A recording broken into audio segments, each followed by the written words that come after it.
All right, we're live. It's about time for tip-off here in our third place Jaguar Challenge between the John Carroll Cavaliers and the Cornerstone Eagles. Probably easier for everybody to see if I get the Craft Burger promo off of there. So I'm here joined. Jack's running a little late today, folks. Anyway, so John Carroll, Mike, is going to be in the away green, and Cornerstone is in the home white. So I'm interested to see how Cornerstone guards Emily Williams. I mean, she was good. I thought they took her out of her game. I thought Carver took her out of her game a little bit in the first half. Lily Birch got into a little bit of foul trouble. But the other one, too, that I was really impressed with that came in, it really kind of lifted and kind of got the Cavaliers on a run to kind of get that lead. Unfortunately, they lost it. Unfortunate for them, they lost it was Sophia Lee. Yeah. And, you know, both of these teams could easily be in the championship game today, right? Because John Carroll had a 9-point lead against Carver, and they gave up that lead and lost. And then Cornerstone was really right with Spain Park until Spain Park pulled away and got a comfortable lead late. But I think we're going to see a very good battle between number 3 and number 23 for John Carroll, because Fincher, number 3 for Cornerstone, is a really good player.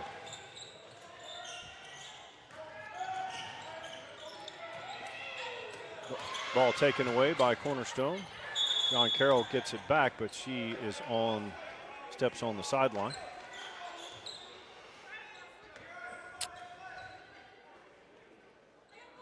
Going to be Cornerstone basketball.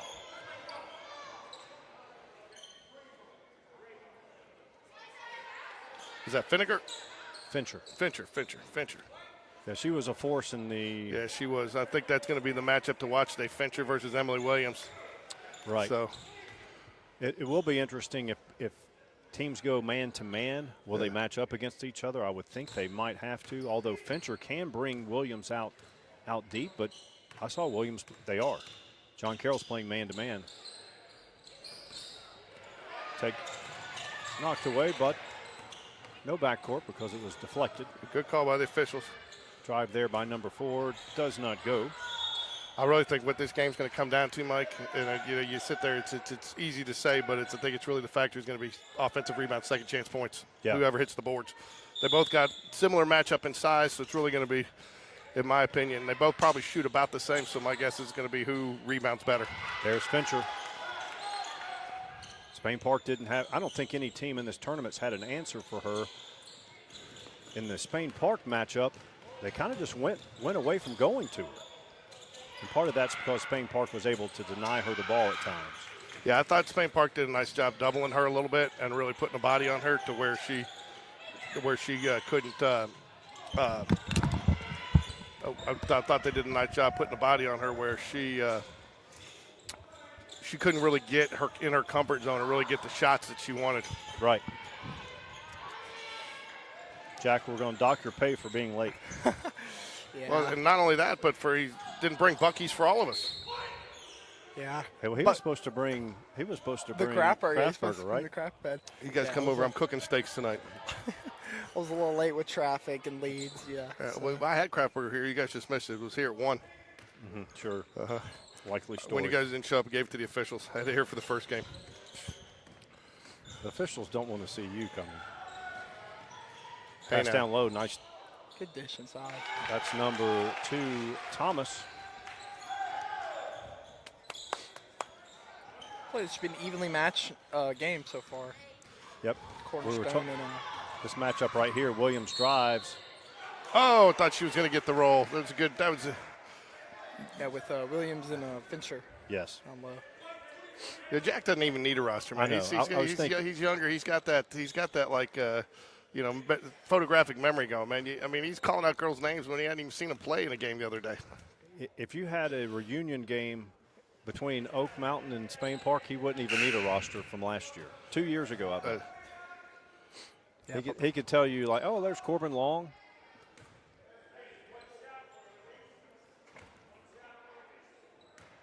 Cornerstone leads 4-0. Williams down and out, does not get the free throw. Back to her, though, and, oh, can't get the lay-in. She's wide open. Got to pass. They should have passed that ball earlier. Yeah, I mean, got to pay. If she passes that about 3 seconds earlier, it's an easy lay-in. They're going the other way to play defense. Yep. Instead, it results in a turnover and opportunity for. I think this is the first time John Carroll's played against press defense almost all tournament, especially in the start of the game. Nice pass ahead. Holds and loses it. Fincher has the loose ball, brings it up. Tough pass to catch there. Turnover. Another errant pass, trying to do a little too much with that one. We'll go over to John Carroll. It's been a good tournament so far, though, Mike. I think most of these teams, I was talking to Coach Hatcher or Coach Hatter the other day. Most of these teams have been fairly evenly matched and no real blowouts, and I think he did a good job in getting some parity and competition. Cornerstone, man-to-man. John Carroll playing some man-to-man as well defensively. Nice drive. Oh! Almost got the end one there. That was close. I thought Lily Birch there again. I thought that was good to see her go to the hoop. I think that she didn't do as much of that maybe she could have the other day. She was hitting them from the outside, though. So, you know, you pick your poison, I guess, right? Yeah, I haven't really seen her go much in the paint at all this tournament. Free throw is good. Put John Carroll on the board. 5:17 remains in the first.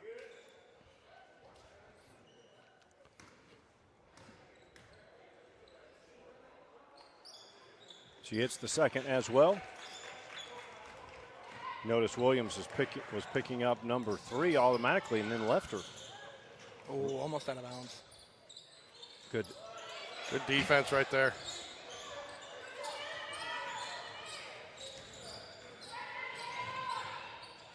Good try inside.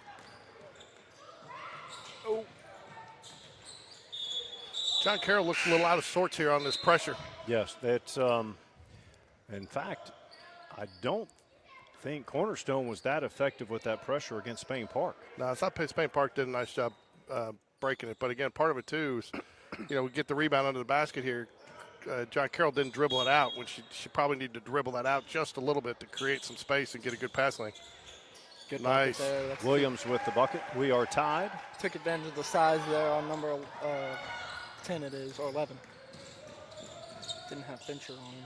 Close to a shuffle of the feet. They did not call it. Got on a foul. I think that's a tall order for Emily Williams to pick her up. As good as an athlete she is, but I think that's a tall order for her to pick her up full court like that. I'm trying to determine what their half-court defense is right here. Right now on this inbounds, they're going to be in a 2-3. But before that, Williams is out top. She's not staying with Fincher, so we'll sort it out. Long three. Quick three. No good. Williams with the defensive board. Sophia Lee will have her sister on the air again at the end of this first quarter. Nice patience there by Sophia Lee to kind of set it up and get the dribble lane and kind of cut through it right there. I feel like she should have shot that. I did too. Sophia Lee, only Good an 8th grader. pass. Nice dish to Williams, 4-2. John Carroll with 6 unanswered to take the lead. 4:12 remaining in the first quarter. There's Gary, nice drive and dish. Good Count it. move. Good shot though there from Cornerstone.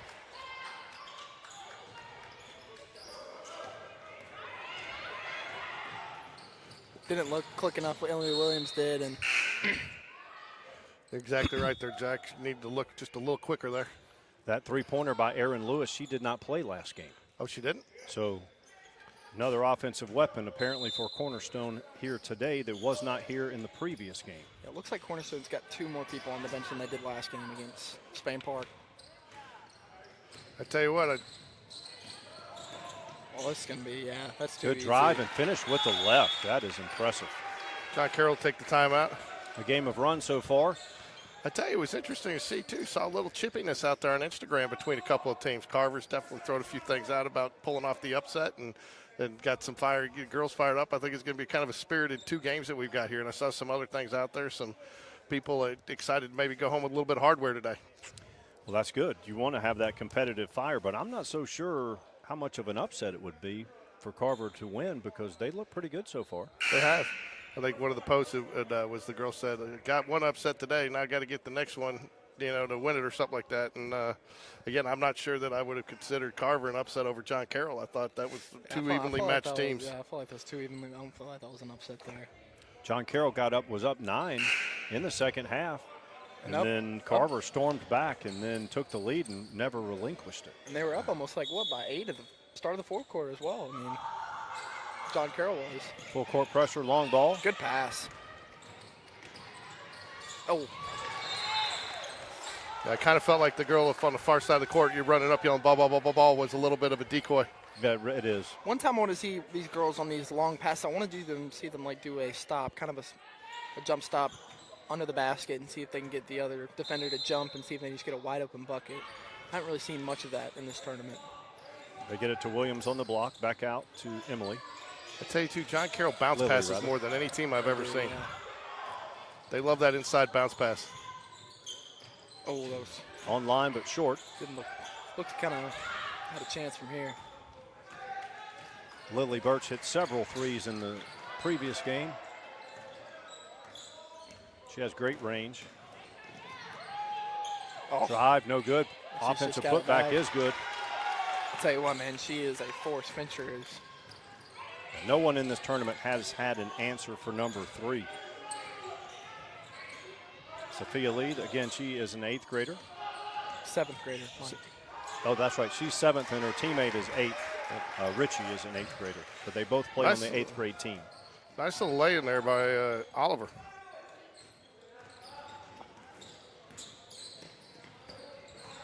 Drives baseline, off, shot up, no good. Rebound, Riley Elkins. Quick, Sophia Lee, running point.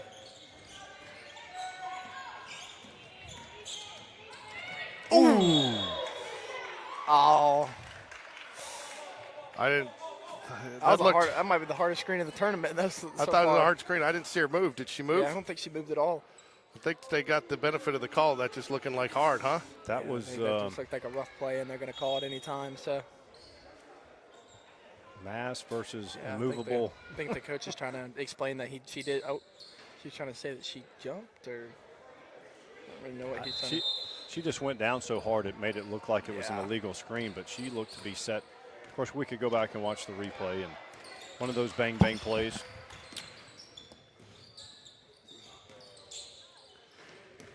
There's Gary with the drive. She had a nice game last game out, too.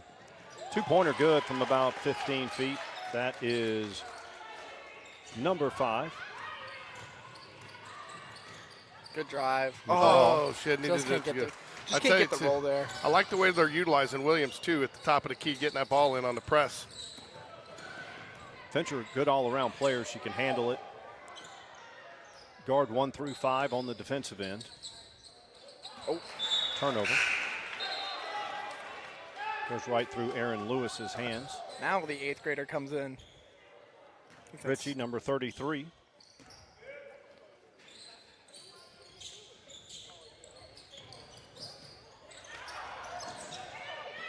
Lily Birch dropping up the left side. I got to get it across. Good eyes. There it did. That's the 8th grader there. Quick Birch for 3. That's going to be short. Gets her own. Good fight for the rebound. ball, though. She'll pull it again, launch it. Oh. No good. She can't hit it. Riley Elkins, offensive board. Nice move right there. Oh. I wish that had gone because I wish I think that is the most underutilized move in girls basketball, any basketball, to be honest with you. I think it's kind of become lost in the game today. That particular move for an 8th grader, that's the size. You don't necessarily have the strength to do it from 3-point range, maybe, and that's why she came up a little short. But it was a very good move, effective. Cornerstone leads by 5, 13-8, 1:08 remaining in the first. Gary will run point. She's been solid all tournament.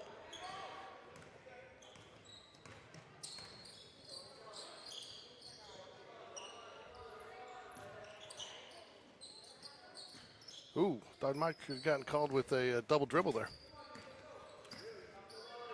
Yeah, Inside of a minute. Seems like the same officiating because I was very lenient in the They were lenient, and then they had a couple of calls like this. They had a couple of calls like the one down here. I actually talked to Coach Hatter a little bit about that before the game. I wanted to get my official cock out of the way without getting my $5 fine by Mr. Lorena. Well, our fines would have been well over $100 last game. Dang. That was a 3-second call on Cornerstone.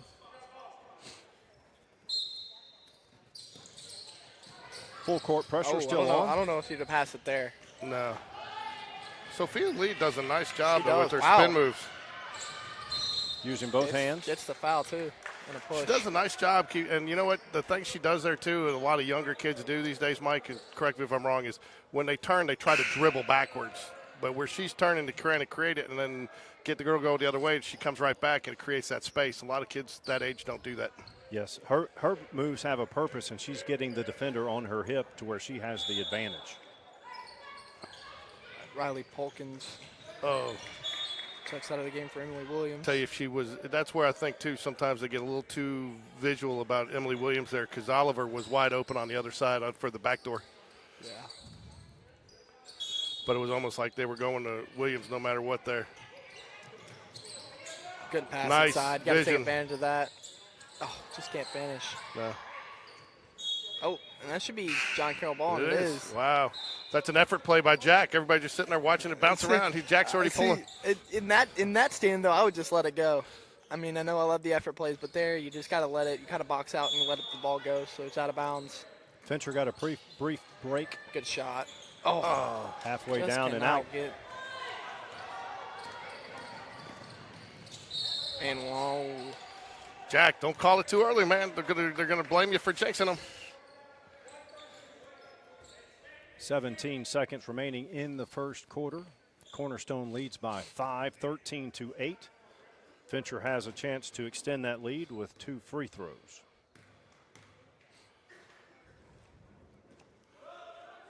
First free throw is off the mark.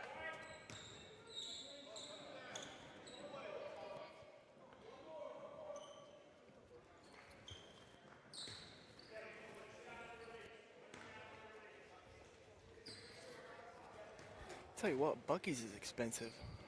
Everything's expensive today, Jack. Welcome to the real world. Not wrong. Sophia Lee using both hands effectively with the dribble. Got the double teams means someone's open. Just got to shoot it. It's not even going to be close. The end of one, it's Cornerstone 13, John Carroll 8. I think John Carroll needs to do a better job of getting Emily Williams the ball in the paint more. Like Cornerstone's doing with Fincher. I think she has most of their points, to be honest. Want to thank our sponsor today, Craft Burger. 2 locations, Highway 280 across from Lee Branch, Caldwell Mill, and Valleydale Road, right next to Publix and Waffle House over there. Order online at thecraftburger.com. Spain Park Jaguar Basketball would like to thank Craft Burger for being a sponsor not only of Jaguar Basketball, but of the Jaguar Challenge Holiday Tournament. That is. Jack, did you go get Craft Burger last night? I didn't actually. I had Actually, to, it's hard. You actually can't because Sundays they're closed, and they close at 2. So we'll let you off. You were on the air when they closed, so we're going to let you off the hook. Yeah. Yesterday was a frustrating game, so. For who? The Packers, of course.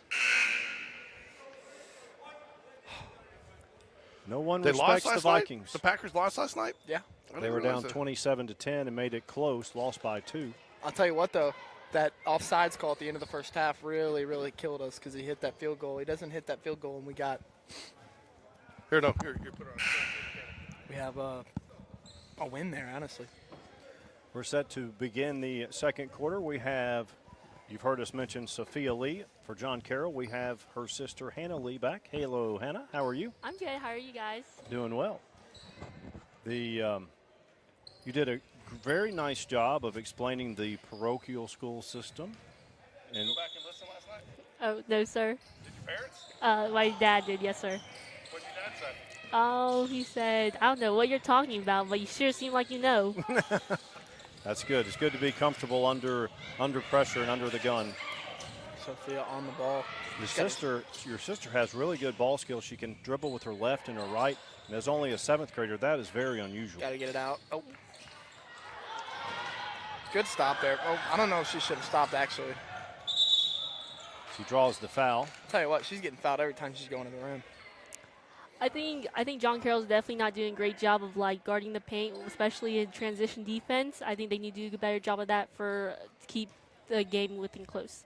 Right. They do need to sprint back. And number 3 has been a problem for every team in this tournament, Fincher.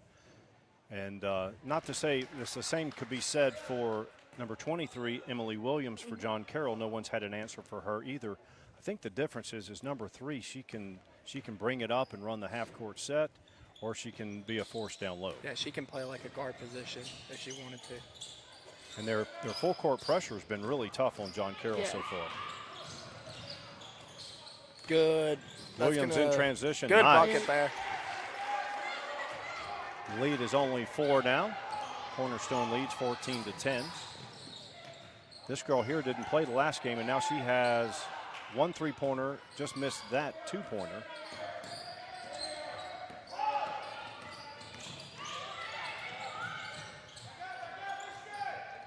And we saw. She walked right there. Yeah, shuffled the feet. It's the biggest thing we've seen in this tournament. Yeah, a lot of walks and Yeah, a lot of missed free throws. Hannah, do you ever 1v1 your sister? Oh, every time when my dad takes my sister and I to the Hoover Rec, she asks to 1v1 me. She thinks she wins every time. I think it's because I play soft on her. Give her an advantage. Mm-hmm. What position do you play in volleyball? You said you played volleyball, right? Yes, I'm a setter. Okay. Have you been playing that since a young age, or? Yes, sir, since a young age. Nowadays, I don't like this, but nowadays, these high school athletes are almost forced to focus on. Good shot there. Shot That's there number from 1, Elkins. Riley Elkins. Shot there from Elkins. They're forced to focus on 1, maybe 2 sports, but is that how it is pretty much across the board for these athletes? Definitely. For my sister, when she was young, my parents definitely thought, like, do as many sports as you can, but, like, once you get into a higher level, you have to choose. Because, like, to be good at something, you have to put in time, effort, and you can't do that and be good at each sport that you play if you play multiple sports. This is a really effective philosophy here. Have Williams bring it up That should be because a she can foul. handle it well enough, right? And they've done the same. Cornerstone has done the same thing with number 3, Fincher.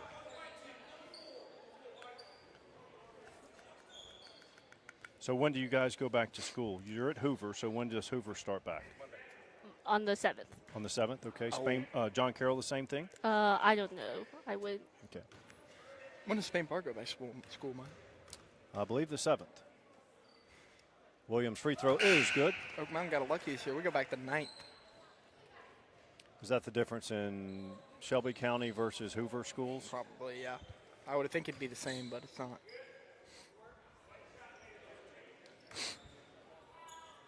Lead is 3. 5:58 remains in the second quarter. The Hannah, lead is do you now want- 2. Do you want to play volleyball in college, or? Yes, I do want to. Have you gotten any letters of recognition? Have you put together? I've been ABCA, like, academic All-American. I've gone, like, to ABCA camps, like, you know, in the, like, during the NCAA championship. Oh, that's a walk. It's tough to call there. Obviously, the news like every, but what was the mood of the team yesterday a little bit? Because, you know, they kind of had that game going in, and then Carver kind of rattled them a little bit, and it kind of came back. So, what was kind of the mood last night after letting that slip After away? last night, it was mostly about, like, yeah, it was a tough loss. They definitely could, in my opinion, they definitely could have won the game, but they just have to take from it, learn from it, and then use it as motivation in the gym to win the next game. Yeah, they were up 8.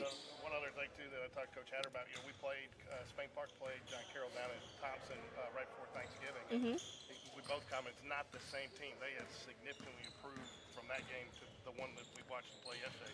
What do you attribute that to? I think it tribute to, like, just the younger girls getting in, not being afraid, like, just playing basketball and just not being afraid of playing older competition. Just going out there every single day and getting after it.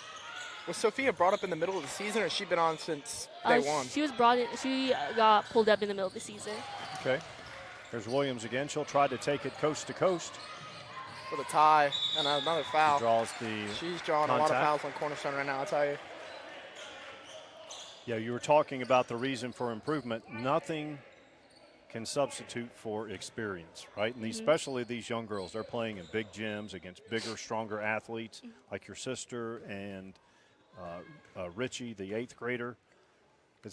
They have to have notice a big difference in competition level when they're Yes, playing sir. on the 8th grade team versus varsity. Yes, sir.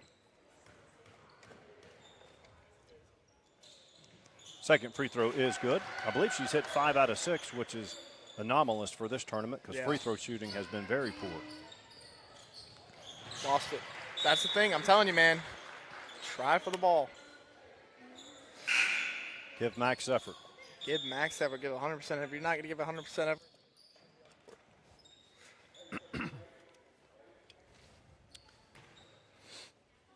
Cornerstone leads 16-15. Oh, wow. Just a little bit of miscommunication there.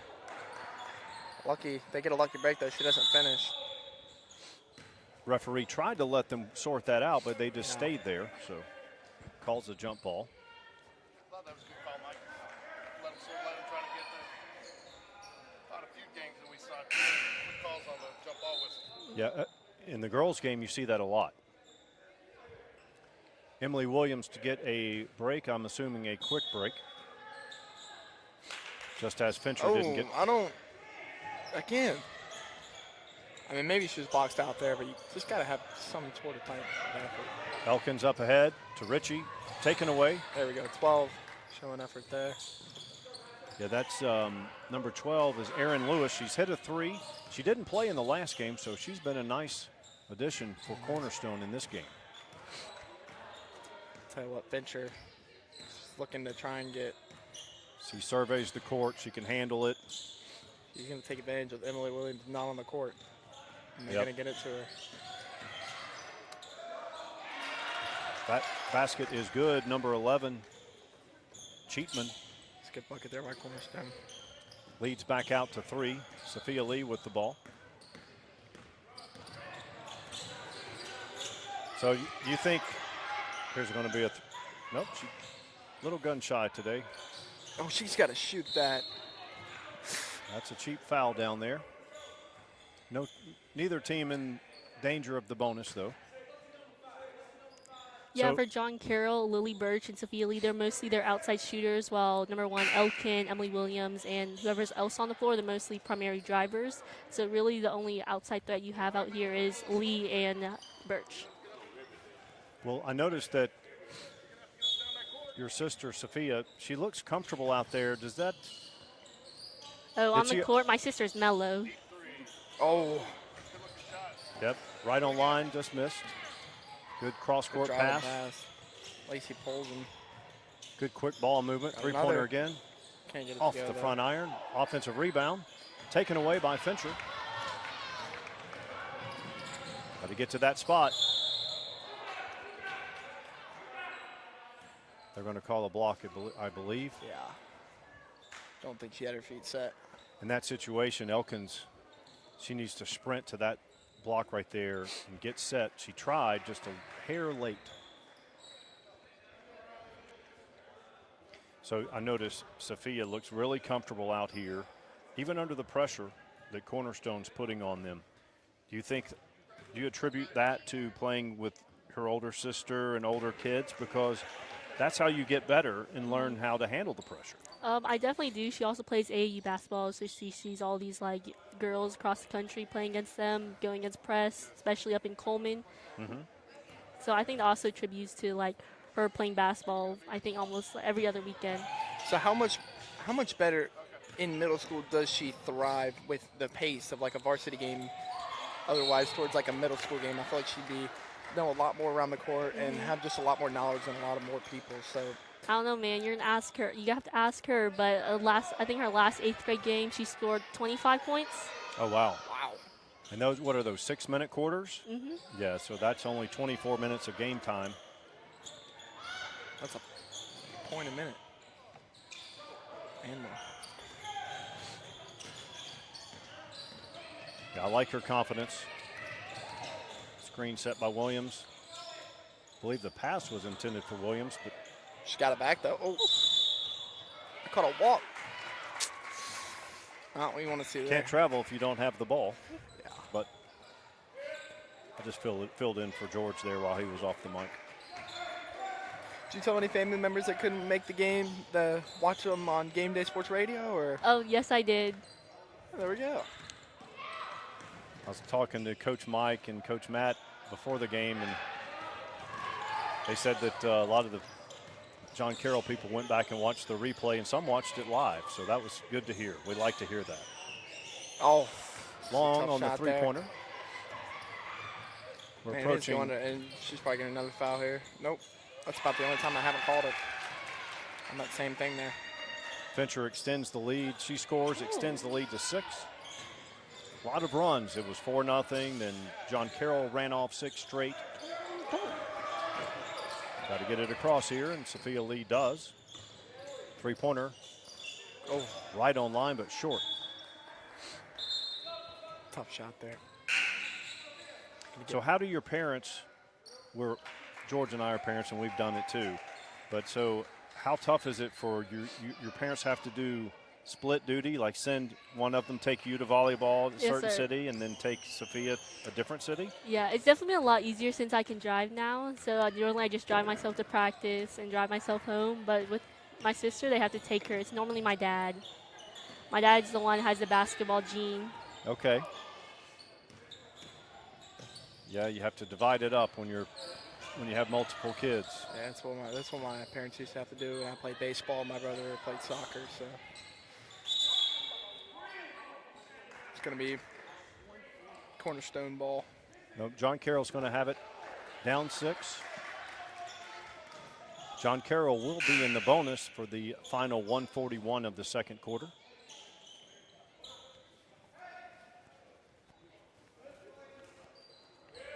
Abby Gray back in for the Cavs.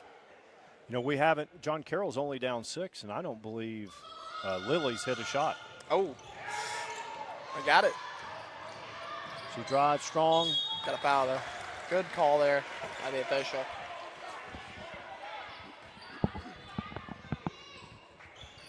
Sometimes Lily's a three-point shooter, but sometimes hitting a free throw or two might get you going.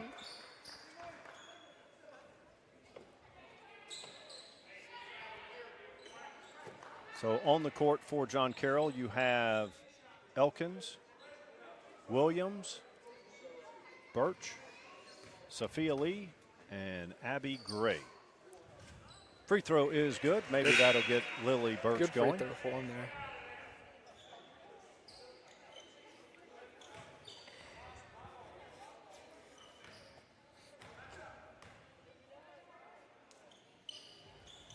Second one rolls around and out. Cornerstone leads by 5. Williams with the takeaway, put back. Got it. Good. Just like that, back to a 3-point deficit. And I tell you what, John Carroll trying to take advantage of this last minute and a half when Birch is on the bench. Jack, do we know if Birch will? I was about to ask if she's in foul trouble, but she comes right back in. I don't think she's in foul trouble as much. I think Fincher's definitely drawing a lot of fouls on people with that little drive that she has, but I think they're split out really evenly. Maybe some with 2, a couple with 1. I don't really know one with 3. Well, when both of these teams change dramatically, when Williams, That's a walk. if Williams is out for John Carroll and Fincher is out for Cornerstone, they change dramatically. I mean, that's just one of those where, like, you're dribbling really fast and, like, your momentum is just too hard to stop and you just can't stop yourself, and that's a travel every time, so it's just a tough play there. Yeah, I think definitely both Finch and Williams, they provide a good spark for the team, and without them, they kind of just like missing that spark almost. Oh, good looking shot does not go. Cornerstone retains possession. Abby Gray with the loose ball out to Sophia Lee. She's going up the left side. So, Hannah, do you have like a dream college you want to play for volleyball? Oh, I think I want to go to Temple University. Be an owl. That is an owl. One of the girls from our school, Oak Mountain, Aubrey Lay, she committed to Mississippi College. Yes. One of Do you know her? Yes, sir. One of my good friends goes to Oak Mountain, and she's like friends of like all of the volleyball team. What's her name? Ansley Smith. I know her, yeah. She's chill. I think she's a junior. Free throw is good. Good shot there. Bring it to a 1-point game. John Carroll's done an outstanding job at the free throw line. Again, we haven't seen quality free throws this tournament.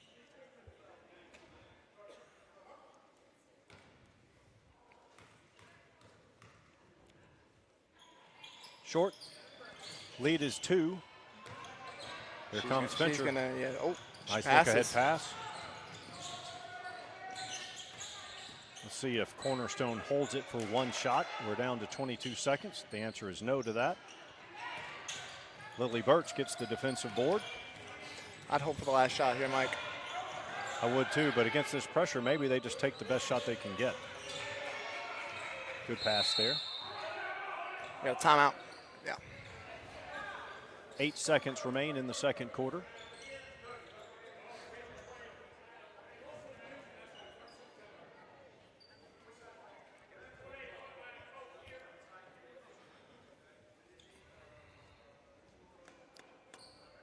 So this might sound like a unreasonable question. Never from you. But at this point in the holidays, do you find yourself wanting to go back to school a little bit, or just still take the break? Oh, I'm definitely still taking the break because I'm using it to study for the ACT. Okay. Yeah, the ACT. That's a really It's the hardest test of high school, man. yeah. It's just one metric, but it weights so heavily on where you go to school. Yes, sir. My son took it 6 times. He had a target score he wanted to get, and we did all the tutoring, and it was like he said, "Dad, this is the last time." I was like, "All right, son." Got to put it up. Put back. Can't get No it. good. They had 3 Halftime. close chances to tie it at the end of the first half. Good It's game so far, though. Cornerstone 21, John Carroll 19.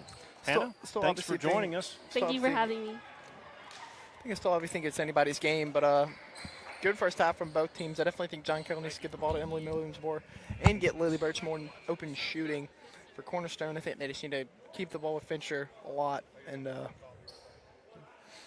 Yeah, that was when Fincher would go out for Cornerstone, Williams would go out for John Carroll, the DNA of the teams would change, and the other team, the opponent, could attack. yeah, And for sure, definitely. selfishly, I would like to see more of 3 versus 23. Yeah. You know, and I thought we were going to see that early on when they were matched up man to man, but as it turned out, they're really not. And maybe that's a good thing because you don't want those two getting into foul trouble trying to stop each other. Yeah, and I don't think Fincher has a single foul yet. Oh, she has at least one because it was a very close call, and she got whistled for that. This will be a good time to put our first trivia question. First trivia question. Yep. I'll type it in. I'm going to say it first.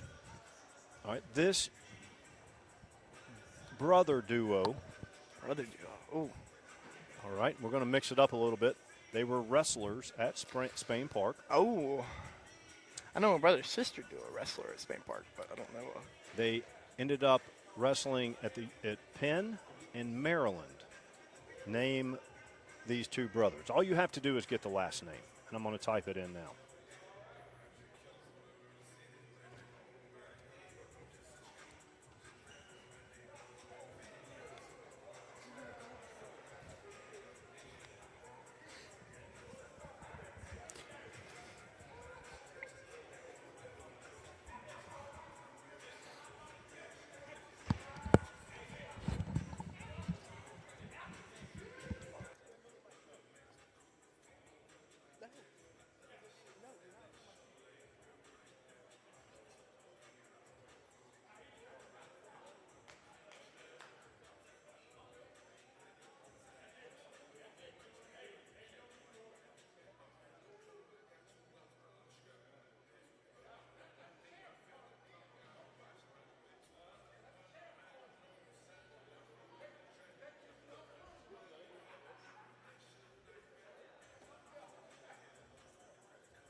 Okay, these former Jag brothers wrestled at Spain Park, went on to wrestle collegiately at Penn and Maryland. The winner, the first to get the trivia question correct, gets $10 in concession stand funds and a choice of a T-shirt from Jacksonville State.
Less than a minute till tip-off.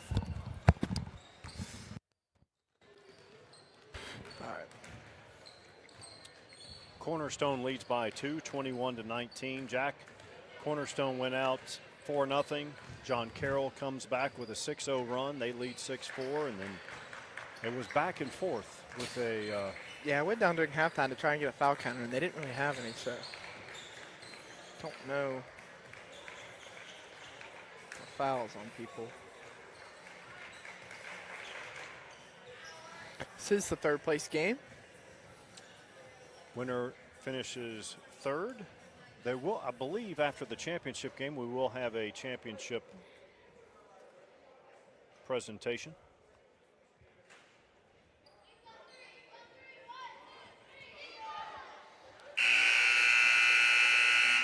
There's the horn. So got some nuggets for us there, Mike. Well, so at halftime of the Spain Park game, we're going to have Allie Whitaker on, junior softball player who just committed to play college softball. So we're going to talk to her. Excellent. But not only is she here for the Spain Park game, she plays softball in the summer, the Bolts, with Emily Williams. Excellent. Okay. Doesn't surprise me that Emily would be a two-sport star. I think she plays flag football too. What a target that would be. Well, taken away there. Gary. Gary with, Finish. Good finish. Good finish by Gary. And a good start for Cornerstone here in the second half. Sophia Lee guarded by So Gary. Sophia Lee, a full-time varsity player, or is she just up for the tournament and she normally plays with her middle school team? She played against Oak Mountain. Did she? Yeah. So I think she's full-time. But she's playing 8th grade team as well. That's probably a question we should have asked. See, you guys take me off the mic and you guys leave lots of things hanging. Nice give and go there. Isn't that what that was, Mike? It is. It'll stay here. Cavs ball, trail by 4. I wanted you to get her, see if you could get the new volleyball lingo from her. I still haven't learned it all. I still call it a bump set spike, and apparently it's a pass set spike now. A pass set kill, I think. She has just been off a little bit off that front of the rim all day. Yep, Lily Birch can't get it going. She walked out, yeah. I tell you what, though, I like the officials have been letting them fight for the jump balls today. I do too. And it's been a fine balance. If it gets a little too aggressive, they'll go ahead and call it a jump ball. But if it's no real contact in there, they're letting them try to win it. Izzy Oliver in for the Cavs.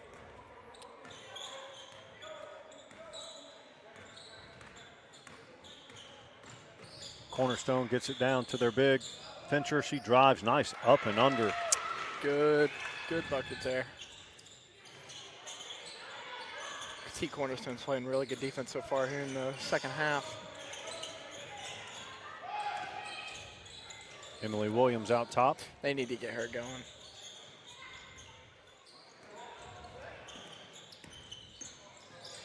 Fincher drives, shoots with the left, does not go. Williams has her hands on it. Another jump ball. So, Jack, just so you know, we didn't tell you this, but you have to sign a contract at the end here when you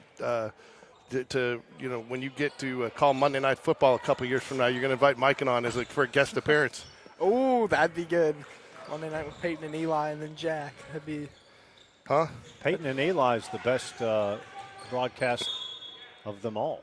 You can At do least it it's on a Throwback Thursday. You can bring us on. Throw it back to Jack's high school days. Yeah, I'll definitely be there. We'll make sure to bring you a Buc-ee's when we come on. If there's anyone to thank for the opportunity to start my career, it's definitely going to be y'all two. So. You got your started with the Oak. It still blows me away that they killed that department. It was such a good thing going. I know. Said it was lack of leadership. I don't know. I mean, we were doing our own thing, so. That's it, though. That's where we ran into that here a little bit, Jack. They don't want the liability and the responsibility and having to pair it with somebody. So, we're kind of, even though we're affiliated with the school, we're an outside organization that they support, Yeah. Long 2 from Fincher leads out to 8. Oh, that was a long 2. I thought that was a 3. Foot was just on the line. Tell you what, if the Cavs are going to win this game, they've got to get Lily Birch going. Anybody going.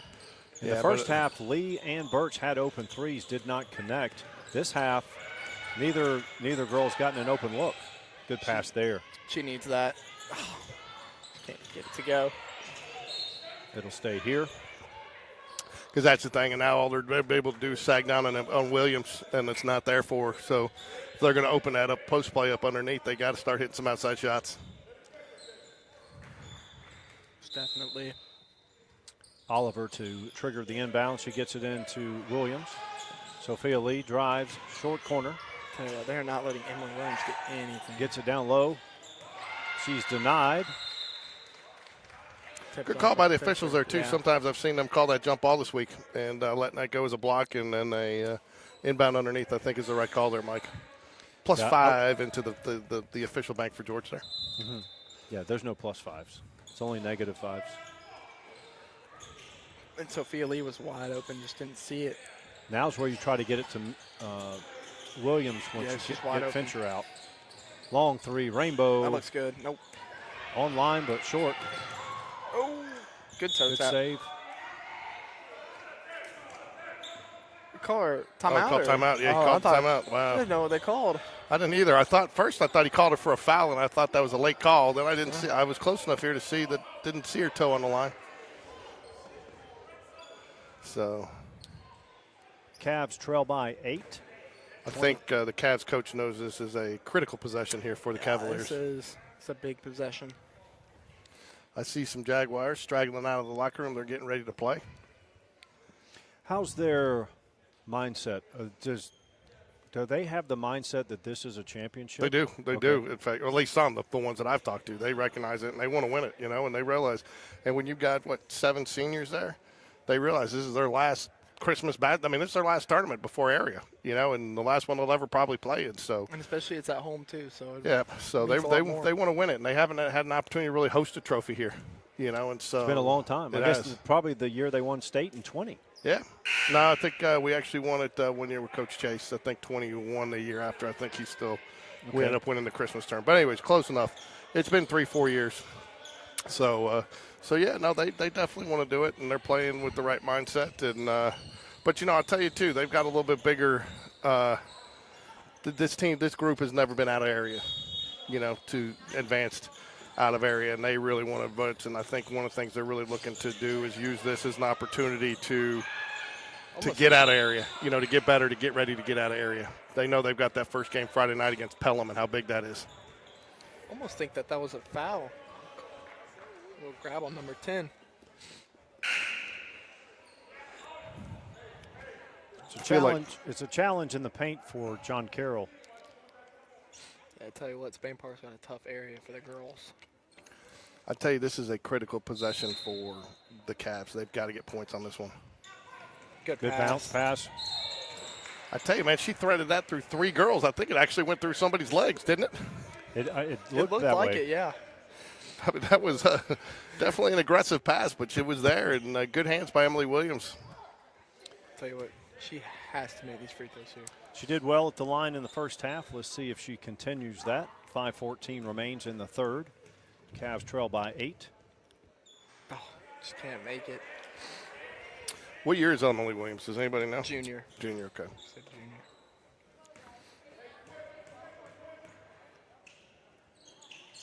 Makes the second. 27-20.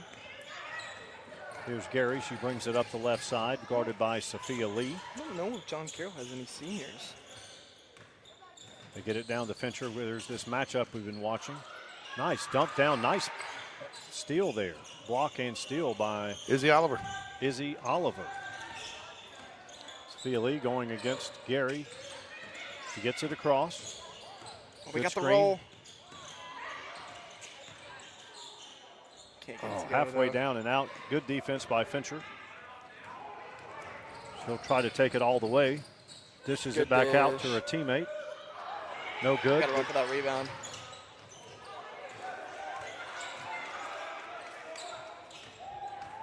Drive, short jumper, no good. Williams grabs the board. 4:20 remaining.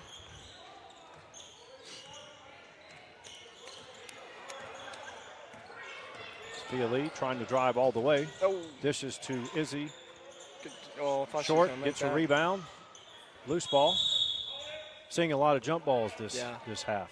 John Carroll hasn't scored. Has scored only 1 point this quarter. Cornerstone's 6. Polson and Gray come in for the Cavs. I don't think the cough button's working. Well, tell you what, Lacey, if I think what John Carroll needs to start doing is trying to get Emily Williams out, and if that brings Emily Williams out, brings Fincher out, and they just need to try and get paint scoring from the other players besides Williams. I think that's what they got to do right now, or just a 3 outside. But when Fincher's in the paint, it is not a great percentage No. of points. Cornerstone leads 27-20. That was good Ball defense taken there. away, I thought but she was pushed. they give it right back. Good block there by Abby Gray. Good defense there. Yep. Relentless from John Active Carroll. hands. Sophia Lee gets it ahead She's to got Abby. Williams.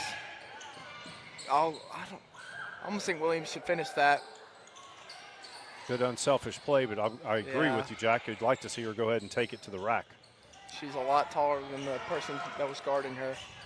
Good play. Taken away, Elkins. Up ahead to Abby Gray. No good. Williams. Oh.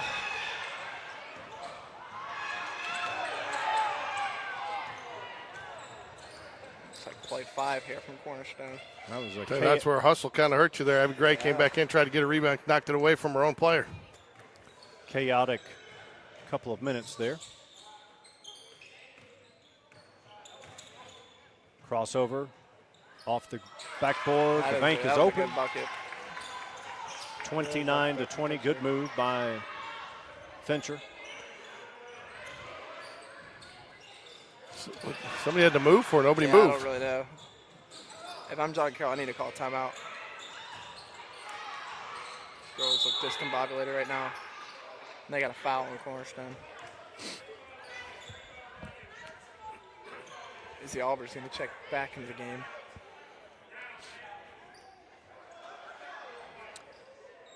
Cornerstone leads by 9. 2:33 remaining in the third. If either team were up single digits in this game, I don't think it's insurmountable by any means because they both can go on runs. Well, one team is up by single digits, Mike. I'm talking about, if one team gets up by 12, 15, you might can say. John Carroll's got to get going. They have her. There's Williams. Guess I was wrong. Fincher was there kind of lurking. Good defensive pressure by Cornerstone. She walked. Unforced errors really hurting the Cavaliers. They're hurting themselves. So you played with the Cavaliers, Coach Mike? Men's league, not in high school or college. He wasn't a BCer. Yeah, those are BC age guys, brethren, as Jack put it. I think those are. I think they're AD. Yeah, probably AD. The Paleozoic. He's really going deep on you Yeah, I now. know. Jack, I mean, We'll be here in the primordial swamp and all that in the future broadcast. Jack Jack talking, the Jurassic period. Yeah. It's all fun and games till the old man gets his feelings hurt. Then it's funny. Yeah, I still think it's funny. Mike had to grab meteor rocks to play basketball. Yeah, but you don't. Jack, you've been laying around thinking about those at night. No, I came up with that one on the spot, actually. First free throw is good. Mike has used to have to weave his own net out of grass. It was fun that, Jack's short internship at Game Day Sports Radio was nice. What, he last 4 games? A bunch of John Carroll players leave. I don't know where they're going. Second free throw, no good. Oh, she almost went back up with that out of habit. I think that the coach is making his girls run stadiums. What? If I'm not corrected over here on the side. Oh, he is. You're right. Williams, yeah, but that's not, that's girls probably, I don't want to presume, but they're probably goofing off on the bench and he had no part of it. It wasn't about. I know, he gave him fist bumps. Nice move. Maybe he's just telling them to get their blood going because they're going to come in the game. Yeah. Probably. Lead is 10. So it's over, Mike. You said any team was good as long as they had a single No. digit. Oh, it's double now. You hear what Oh, you nice. want to hear. Nice. Good Sophia Lee pass. gets it ahead. There's Fincher. Tell you She what, grabs Fincher the was defensive just board. and then there you go. The girls are checking in. Yeah, I think that's what it was. I think it was more to get the blood flowing.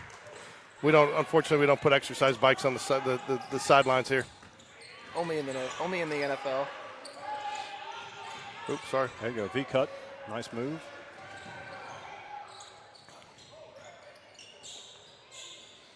It's got Lily. Oh, nope. Get it to She Williams. just needs to turn.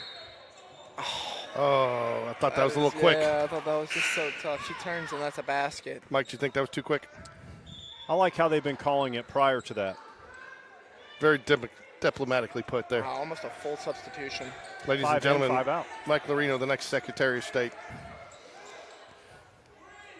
Of which country? Oh, just Spain Park. Luxembourg. Luxembourg. Are you a Luxemburger? I think that is a country.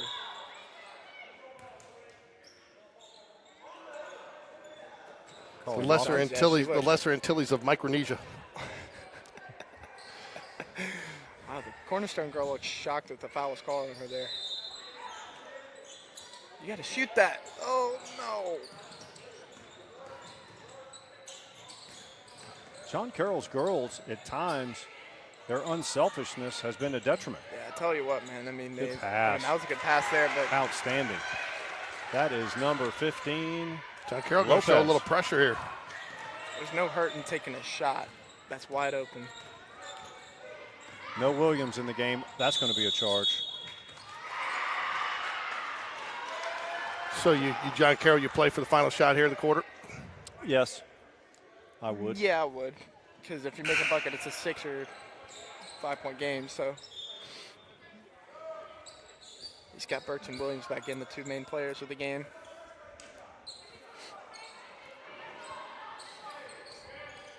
The full court pressure has really not allowed John Carroll to get into a good offensive rhythm.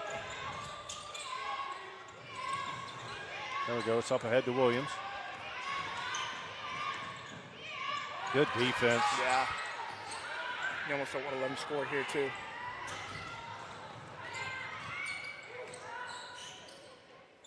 She's got to shoot. That's the end of 3. Cornerstone leads by 8, Tell you what. 32 to 24. John Carroll was down by 8. Was up by 8 against Carver. Now they're down by 8. So Yep. we'll see what they can do here. Little score update for everyone at the TransPerfect Music City Bowl. It has gone final. Missouri wins 24 to 27 over Iowa. If you're going to do broadcasting, you can't say the lower score first. It's true. You have to say the higher score first. Higher score first. That's good to know.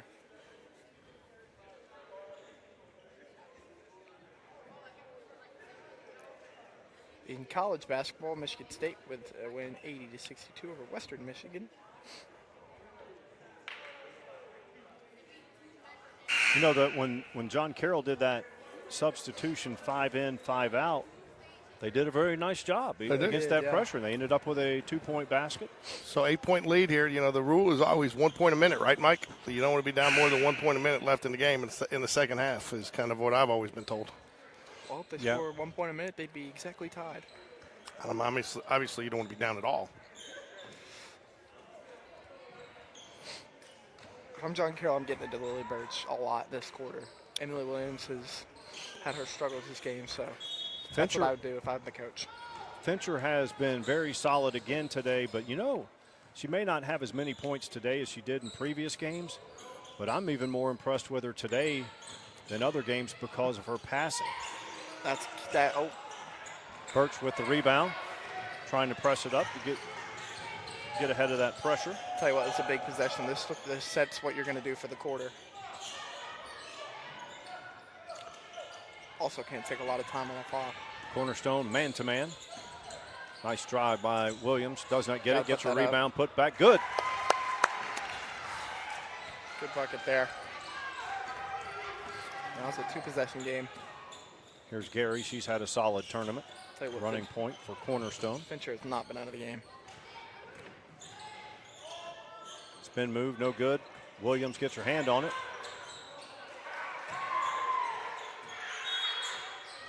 Tell you what, unless a blowout or an emergency, judging by the way this is, I don't think Fincher's sat at all this season. Is there another college game on today, Jack, or is that the only one? I think that's the only one. Is there a Monday night football game tonight? There is. Lions and Niners. Yeah. Williams drives. Good defense again. That's just tough basketball there. Good pass. Good. Very nice. That's going to be off John Carroll.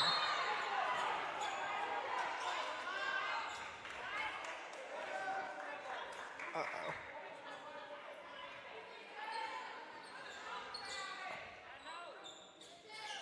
Looked like she grabbed her or something. I didn't see that. What do you call a foul? No, no, it was just out on Lopez. Oh, that's what I thought. I don't think, but they were looking for a foul. Lopez has made the most of her minutes coming in. Wow. Bank is open for 3. It's the second one of those corner wing bank shots we've seen this weekend, Mike. Yep. MC Hunter yesterday with one. A very unusual shot, but it works nonetheless. You don't have to call it. Sophia Lee drives.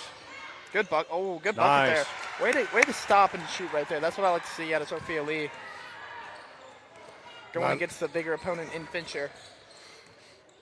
I think Cavs going to have to up the pressure here. Cornerstone's content to. That's going to be out on Cornerstone. John Carroll ball. Cornerstone leads 35-28, 6:05 remaining in the fourth. Definitely think that this is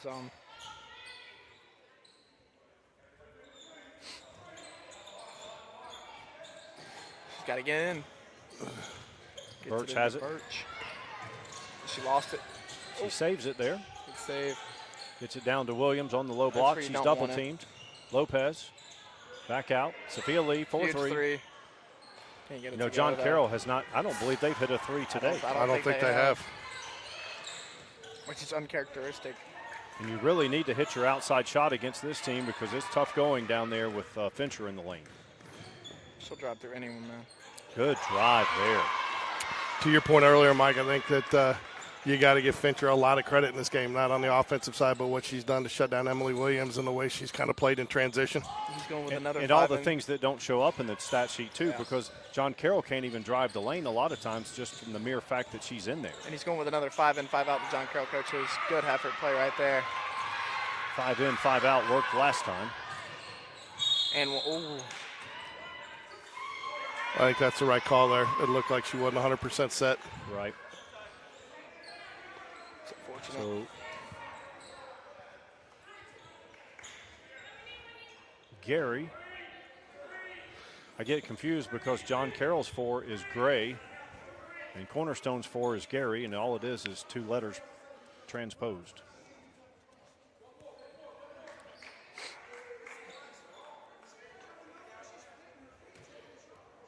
Cornerstone leads by 9. John Carroll coach not happy with the call.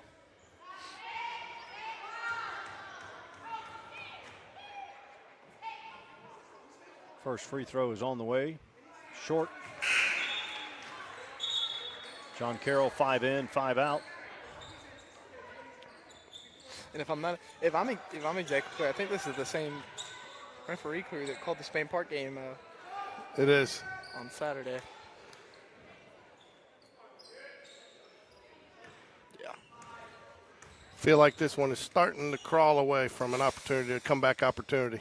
Yeah. I Free tell you throw. what, man, it wouldn't be a game day here at Spain Park if we didn't see an air ball and a free throw. Right.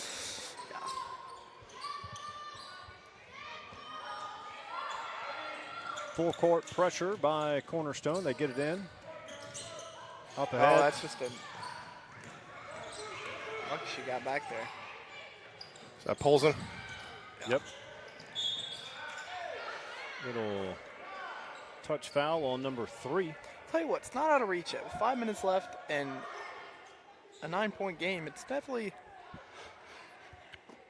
score looks bad, but I don't think it's as bad as people seem. Stick around. Following this game, we will be bringing the championship game between the Carver Rams and your Spain Park Jaguars. Both playing for the championship trophy.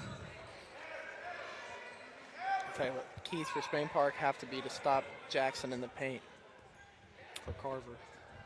We're going to have two speedsters going against each other, Ava Leonard and Jackson.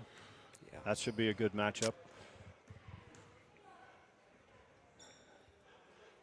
Tell you what, got to be impressed with my oldest, who was a 2020 state champion here, was breaking down some game film at home too on this, and noticed that Jackson is not quite as strong to her left-hand side. Was recommended to the girls that they try to force her to the left. So that's something we need to look at today. Yeah, that will be. I like that philosophy all the way through high school, boys or girls. Yeah, I've kind of noticed that too. Carver doesn't really have. Carver only dribbles with their Taken dominant away. hand. It's gonna be poked away. John Carroll ball. 4:46 remains in the fourth. If I'm John Carroll down 8. If I'm John Carroll, I don't know why Lily Birch is not in the game. She's probably your only three-point shooter out there. I haven't really seen anybody that shot a three. We've got Sophia Lee in now, but I think they definitely all have the ability to shoot the three. I don't know why they don't, though. Well, Sophia Lee and Birch, Like Hannah said, are the primary only three-point ones- shooters. Yeah. they're the only ones that have taken threes unless I missed one. The eighth grader took one. What's her name? Richie? Richie. Layla Richie took one. Okay. Remember, she had that nice move, it just a little short. yeah. She just couldn't get enough under it after the nice move. But it was a good three nonetheless, just didn't go.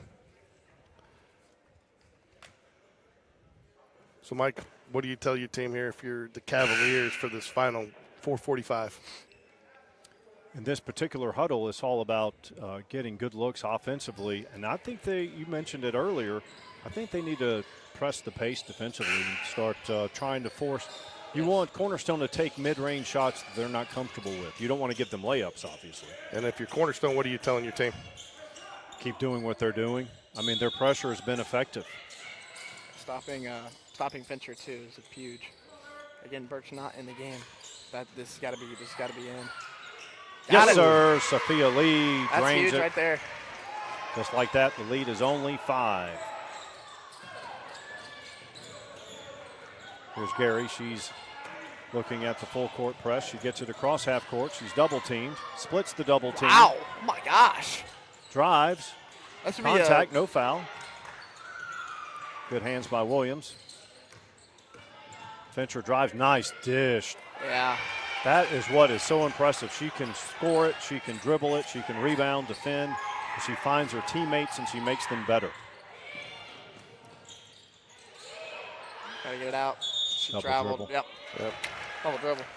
I tell you, that's been kind of the Achilles heel of John Carroll, not only not to be able to hit from the three, but they have had a tough time holding on to the basketball down on the offensive end. They've had a couple of turnovers where they've lost handle. Yeah, that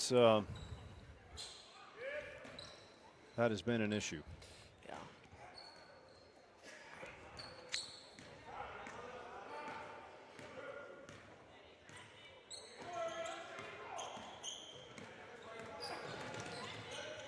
Gotta be off a foot.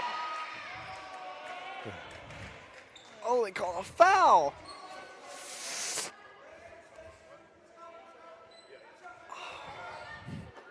Like, I don't know if I agree with that one.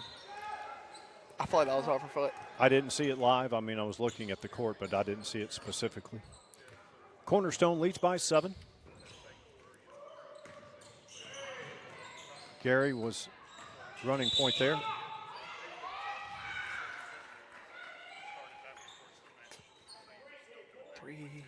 .34 left, 39-32. Cornerstone has 2 fouls, and John Carroll has 3.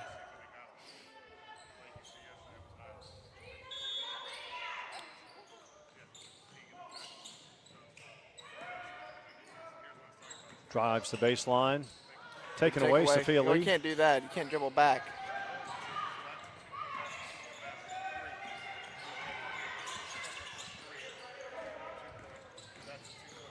Got it across. Good defense there by number Yeah, 5. they're playing great defense so far.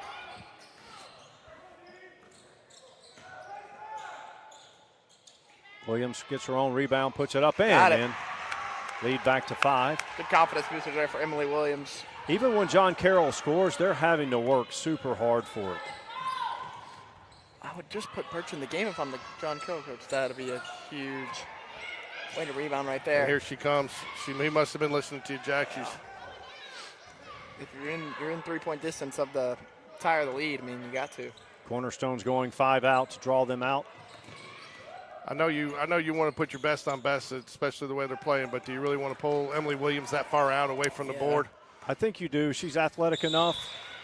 Just an I just think Emily should just focus on, I'm not the coach, but if it were me, I Really? would have her playing denial and just try to keep Fincher from even getting the ball. I got you. And then instead of letting her get the ball, because Fincher can break you down no matter if you're a big or a point guard. Or if I'm like Williams, I'm probably just gonna. Oh, good And- steal! She's got to finish. And They're going to call a travel. She walked. She did. She took an extra step there. That was a good call by the officials, unfortunately, for John Carroll. But good steal. But that's one where she just took that little extra step to make sure she was going to slow it down a little bit, and just one too many. that just. Down the NBA, that's good all day long. Sure, and That's some just gotta- college games. That's got to take the life out of you there. You're going to be down 3, and then it'll be a foul. Yeah. And that will send them to the line, right? It is. They're Looks fifth. like looks like They're in the bonus. I'll tell you what, it might not be a bad idea to foul. I mean, free throw shooting has not been the best here in this game, so. Well, if they're 50%, they go 1 for 2. You got to like your chance, if you can come down and score a few buckets. Like you said, I haven't seen anybody shooting 70% or above from any team this weekend on the floor. No. Probably even 50. Don't think she's. Gary eyes the free throw, puts it up, scores it. Almost thought that was 10 seconds. I was going to say, he didn't count because you don't see him count much anymore, but I think he might on this one because he started to look. He's doing his fingers, look. See? He's been around a long time. Second free throw is good. Nice job Almost by 8 seconds. Gary to knock down the free throws. Lead is 7. Sophia Lee has the ball. Nice screen by Williams. Get a foul on Cornerstone. Team foul number 3. That's on number 24, Palmer.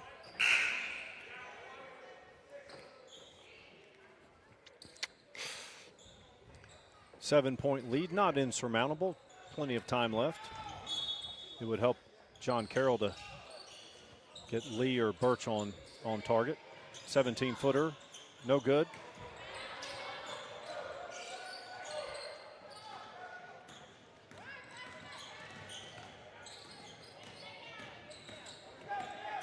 Good decision there by Fincher.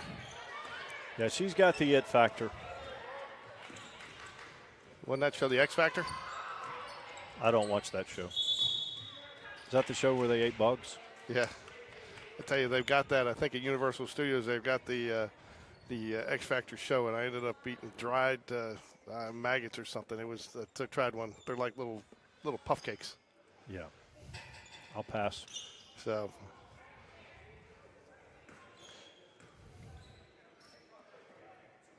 .142 left here, 7-point lead.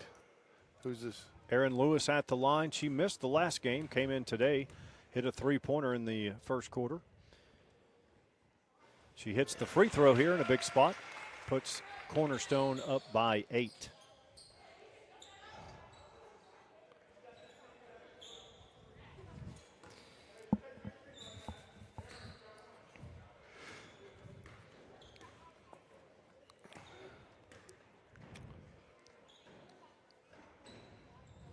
Misses the second. Williams does get the rebound. She needs some help. Sophia Lee takes it up left side.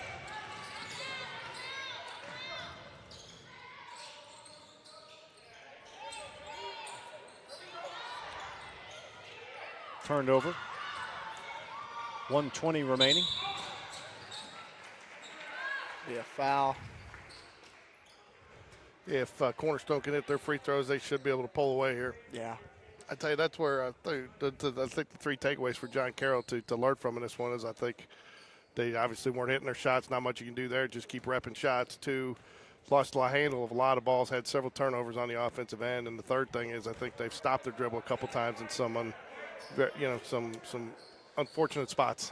Yeah, and a lot of that has to do with the pressure that Cornerstone put on them. And they've been very physical, bumping a lot of bodies, you know. McGraw does hit the second free throw. Lead is back to 9. Well, I don't know about you guys, but my player of the game for this third-place game is going to be Fincher. She did everything well. No, yeah, for sure. Oh, see, nothing has really gone. Put back good by Williams. He did get the put back, though. This was probably the best, most impressive performance I saw from Fincher because of the passing. You want to see a player that makes every teammate better, and I feel like she does that. Yeah, I was going to say my word was all around. She's an all-around player. Yeah. You know, she can do it away from the basket. She can do it at the basket. You know, and really stopping the John Carroll force of Emily Williams was a lot better, and I think she really contained this game, and I think that's mostly the part why Cornerstone's in the lead. One of the unheralded players is at the line now. She misses here, but Gary's had an outstanding job. A lot of things, she may not even end up with an assist, but she beats pressure. She finds the open person. And again, I think the fact that number 12, Aaron Lewis, coming in today, contributed nicely too as she knocks it away right there. Cornerstone not giving up on the play. I mean, as much as they're up by, they're just still giving 100% effort to the whistle. That's what I like to see.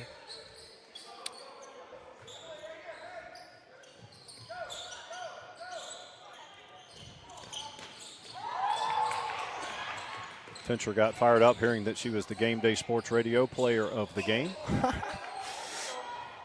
What does that come with, Mike?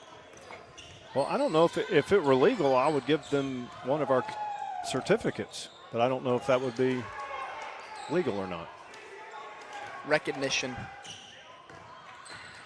That's a high award, the Game Day Sports Radio player of the game. You want us to send Jack down there to see if she'll come to an interview? We don't. They will talk forever. They talked forever yesterday, so they will talk forever. So I can go down there and ask the coach. You can. Okay. Well,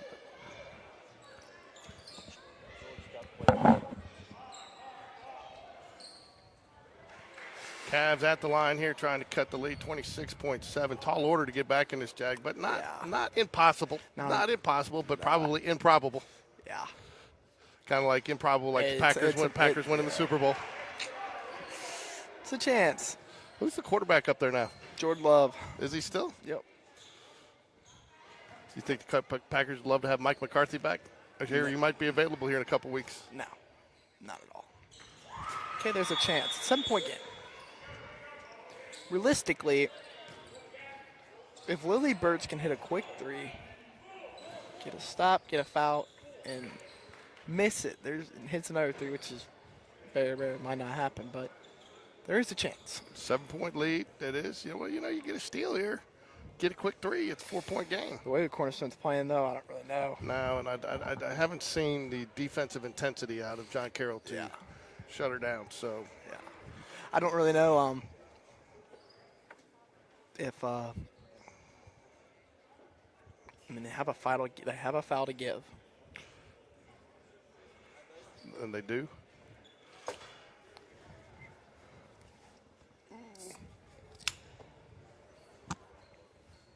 Tell you what, George, that was a commercial crack right there. That was a commercial crack. And you know what? I've only got 24 hours left of my sodas. I'm giving them up for January.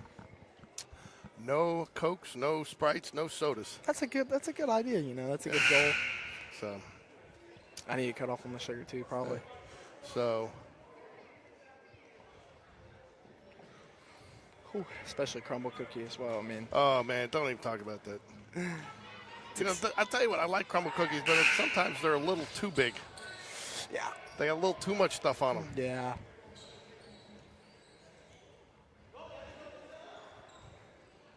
So what do you think they're going to go with? Like try to do a man press here on the inbounds? I think they're going to try and get someone and then trap him in the corner.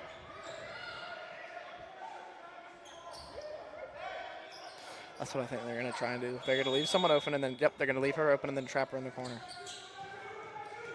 They got to trap her. Of course, you know they're going to get it in Fincher's hand. She Yeah, goes right I by. don't really know there's a chance now.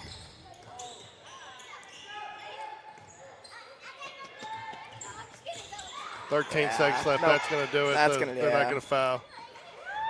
Wow. Lays it Even in, down and the that lane, should too, be your yeah. final 46-37.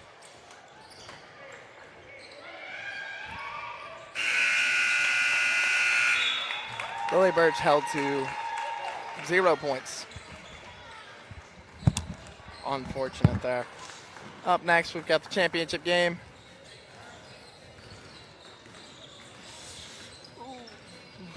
Congratulations to Cornerstone Eagles for taking third place in this Jaguar Challenge 2024. Congratulations, Cornerstone Eagles.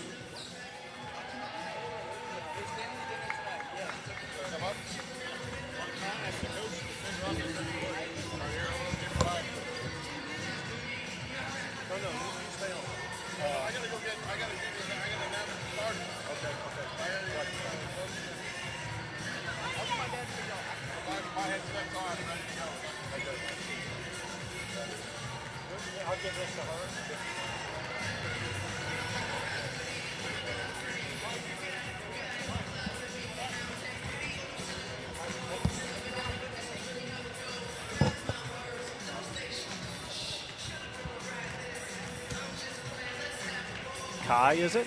Right? Yes. Hey, how are you? I'm doing good. You were our Game Day Sports Radio Player of the Game. We got to see you play in other tournament games as well leading up. And I was telling the other guys here on the broadcast, in the broadcast booth, the most impressive game was today. You probably had less points today than some other games, but you made all your teammates look better. You found the open person. Did you guys get up for this third place game? Because you were very close to being in the championship game. Yeah, we had to come hard today. We were supposed to win yesterday, so we were going to win today. I made sure that my team knew today is us, and I made sure my team looked good. I made sure that we all played good. So we came hard today, and we won, so I'm very happy about that. We talked about in the pregame, number 23 Williams versus number 3. We felt like that was going to be the key matchup. And a lot of things that both Williams and yourself that you guys do doesn't always show up in the stat sheet. Like we talked about, a lot of times, a lot of possessions, John Carroll didn't drive the lane because you were in there. Yeah. That's what my coach told me. He said, if 23 comes in, turn her left. If not, then you communicate on the court. Make sure no one comes middle. Make sure we defense talk. And we stepped our D up today, and I feel like that helped us win today too. Yeah, you played a very good game. Number 4, give a shout out to her as Yes. well. Our point guard, yeah. She played well, and she does a lot of things that don't show up in the stat sheet, but you ended up being our Game Day Sports Radio Player of the Game. Congratulations. Thank you. That was Kai Fincher, number 3 for Cornerstone, Game Day Sports Radio Player of the Game. Cornerstone wins the third place game. She played well and had a very tough challenge.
starting lineup for Carver. Number 1, Cassidy Boone. Number 2, Kamaya Jackson. Number 5, Brionna Atkins. Number 10, Micaiah Knight. And number 31, Jakaria Riggs. And now for your Spain Park Jaguars. Number 0, Nyla Calhoun. Number 3, Ava Leonard. Number 4, Tori Flournoy. Number 21, Tegan Huey. And number 23, Jordan Corey.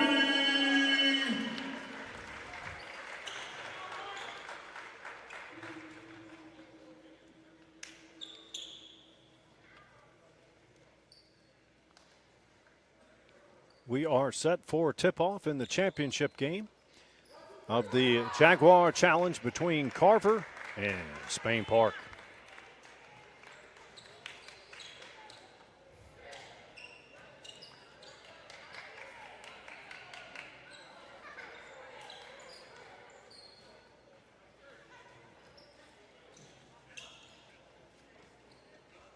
Nyla Calhoun will jump it for Spain Park, as she does just about every game for the Jags.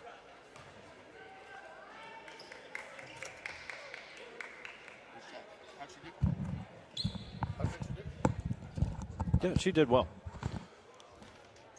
All right, Mike, I think key factor for the Jaguars today is going to be the boards. Yeah, and Carver controls the tip. Did we lose Jack? I don't know where Jack went. Tori gets the rebound. Ava Leonard. Nice to see Tori be able to go today. He's got a little problem with one of her fingers. Jammed it the other day. Yeah, it's nasty looking. Good to see Ava Leonard back in the starting lineup as well. Nice look. Just didn't get there quick enough. There's number 2, Jackson. It's going to be interesting to see her go against either Nyla and or Ava in this game, because they're all 3 very quick and fast. Ooh, thought she dribbled that once when it was down. Tegan Huey gets the defensive board. Here's that matchup we talked about. Yeah, Jags look like they're running a little 2-12. JoJo 4-3 short. Tori keeps it alive. Jackson has it for the Lady Rams. Steps on the line. Good officiating crew today. Talked to them all a little bit before the game, all very friendly. They don't know who you are. That's true.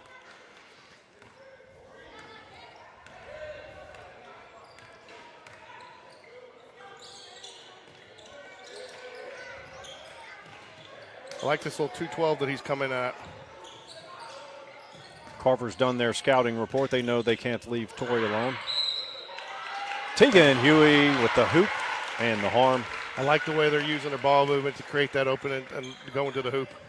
Well, even just the simple playing the passing game between Ava and Nyla out there just lulls the defense to sleep and gets you in a good mindset for the half court. Free throw no good. Carver gets the rebound.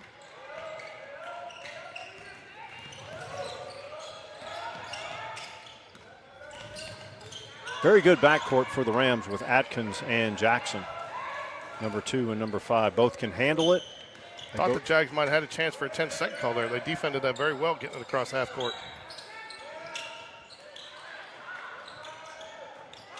I'll get Jordan for the foul there. Just as Spain Park played another team that was undermanned, Carver only has 7 players dressed out. So you would think they might want to up the pace a little bit. Cross-court pass. Jackson up top, over to Atkins. Atkins drives to the block, back out. Good ball movement by the Rams.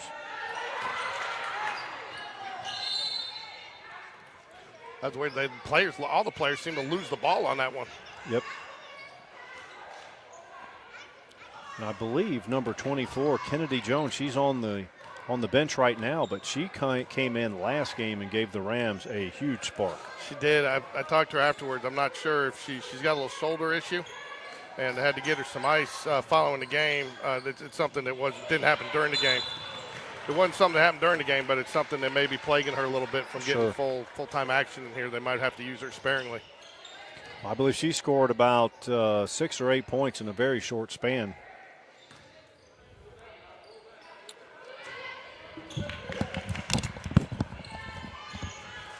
Tell you what, man, family chores are hard. Loose ball. Looks like it will be a jump ball. You back, Jack? We thought you left us. Yeah. Well, look, for us BCH guys, early is on time is late. Do you have to go get some? Did George buy all the nachos? Nah, I did just. Ava got away almost. I thought she could have got called for a travel there. Stepped a little bit on that one. Maybe not enough, but good. No call by the officials. Had to do some family duties real quick, let out the dogs. You live that close, Jack? Yeah. Good move, doesn't go. That's nice, Jack. So you let out the dogs. What kind of dogs you got, Jack? I got one poodle, so just kind of let her out though. You don't look like a poodle guy, Jack. My sister is, not me. I thought you were going to say you had like a pit bull or a Rottweiler. Ooh. Good defense there. They trap. Could have been a travel call there, too. Oh, got to get the, let's see here. See, that's what happens when I got to go do too many things. MC coming in. Nyla will take a break. Have MC, Tori, Tegan, Ava, and JoJo on the court for the Jags. There we go. Got that. Oh, good trap there.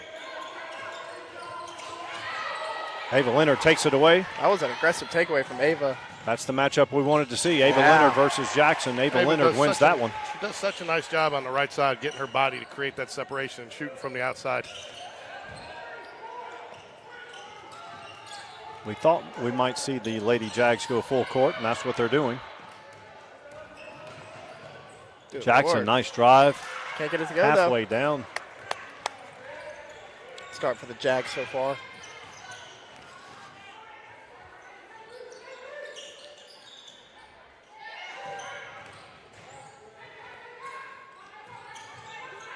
JoJo to Tori. Tori from the left wing. Got it. Got it. 3-point play. That's good to see her fingers not, because it is on her shooting hand, I'm told. Yep, it's on her right finger. Sarah showed me a picture of it. It's all black and blue. Jags lead 7-0. Atkins, nice drive. Good defense there by Tegan Huey, just using the body, not drawing the foul, and making her go straight up her. And Abby Watley going to check in for the Jaguars. Abby been playing extremely well since the UMS Wright tournament last week. That she wasn't playing well before, but just didn't have the reps that she got in that tournament. It was really kind of step forward, give herself an opportunity to really get some minutes. Yep. Tell you what, if they'd have swung that to Tori earlier, she was. Good crisp ball movement. Tori's open again. Yes, sir. Rainbow three. Great Count it. movement by the Jaguars there. They practiced this morning, and I know that's one of the things they worked on was and great movement. And then again, too, that's something that's nice. You got a team that's a little thin on numbers. Get them moving around like that, you're going to wear them out. Yeah, and it's not just this game. You're talking about a tournament where the Rams, Lady Rams, have had to play with 6-7 players for all these games in a row, and they've got to be close to being out of fuel. So was Fincher impressed that she was the Game Day Sports Radio Player of the Game? I think she knew that she didn't seem surprised to be getting the award, but she was. I missed it. Was it good? Did she have a good interview? I told her we were impressed with her passing, and I asked her. I said, "What was your mindset about playing in the third place game? Because you were really close to having a chance to play in the championship game." And she said, you know, hey, we felt like we missed the opportunity to play in the championship game, and we wanted to get this win. That's good. Good attitude. So Yep, she, well spoken and tell you energetic. What, I was impressed too. Her coach told her, I was walking down. Her coach told her, she ran right up. So most kids are kind of, I couldn't find you. I didn't know where he was, you know, because they get a little nervous. But it seemed like she was ready to go. There was nothing nervous about her. Yeah, she looked ready for the Her moment. her on court acumen carried over here. Did you give her a card so she can go listen to it? I did not. Here she comes. Isn't that her right there? Yeah. Give the coach one too.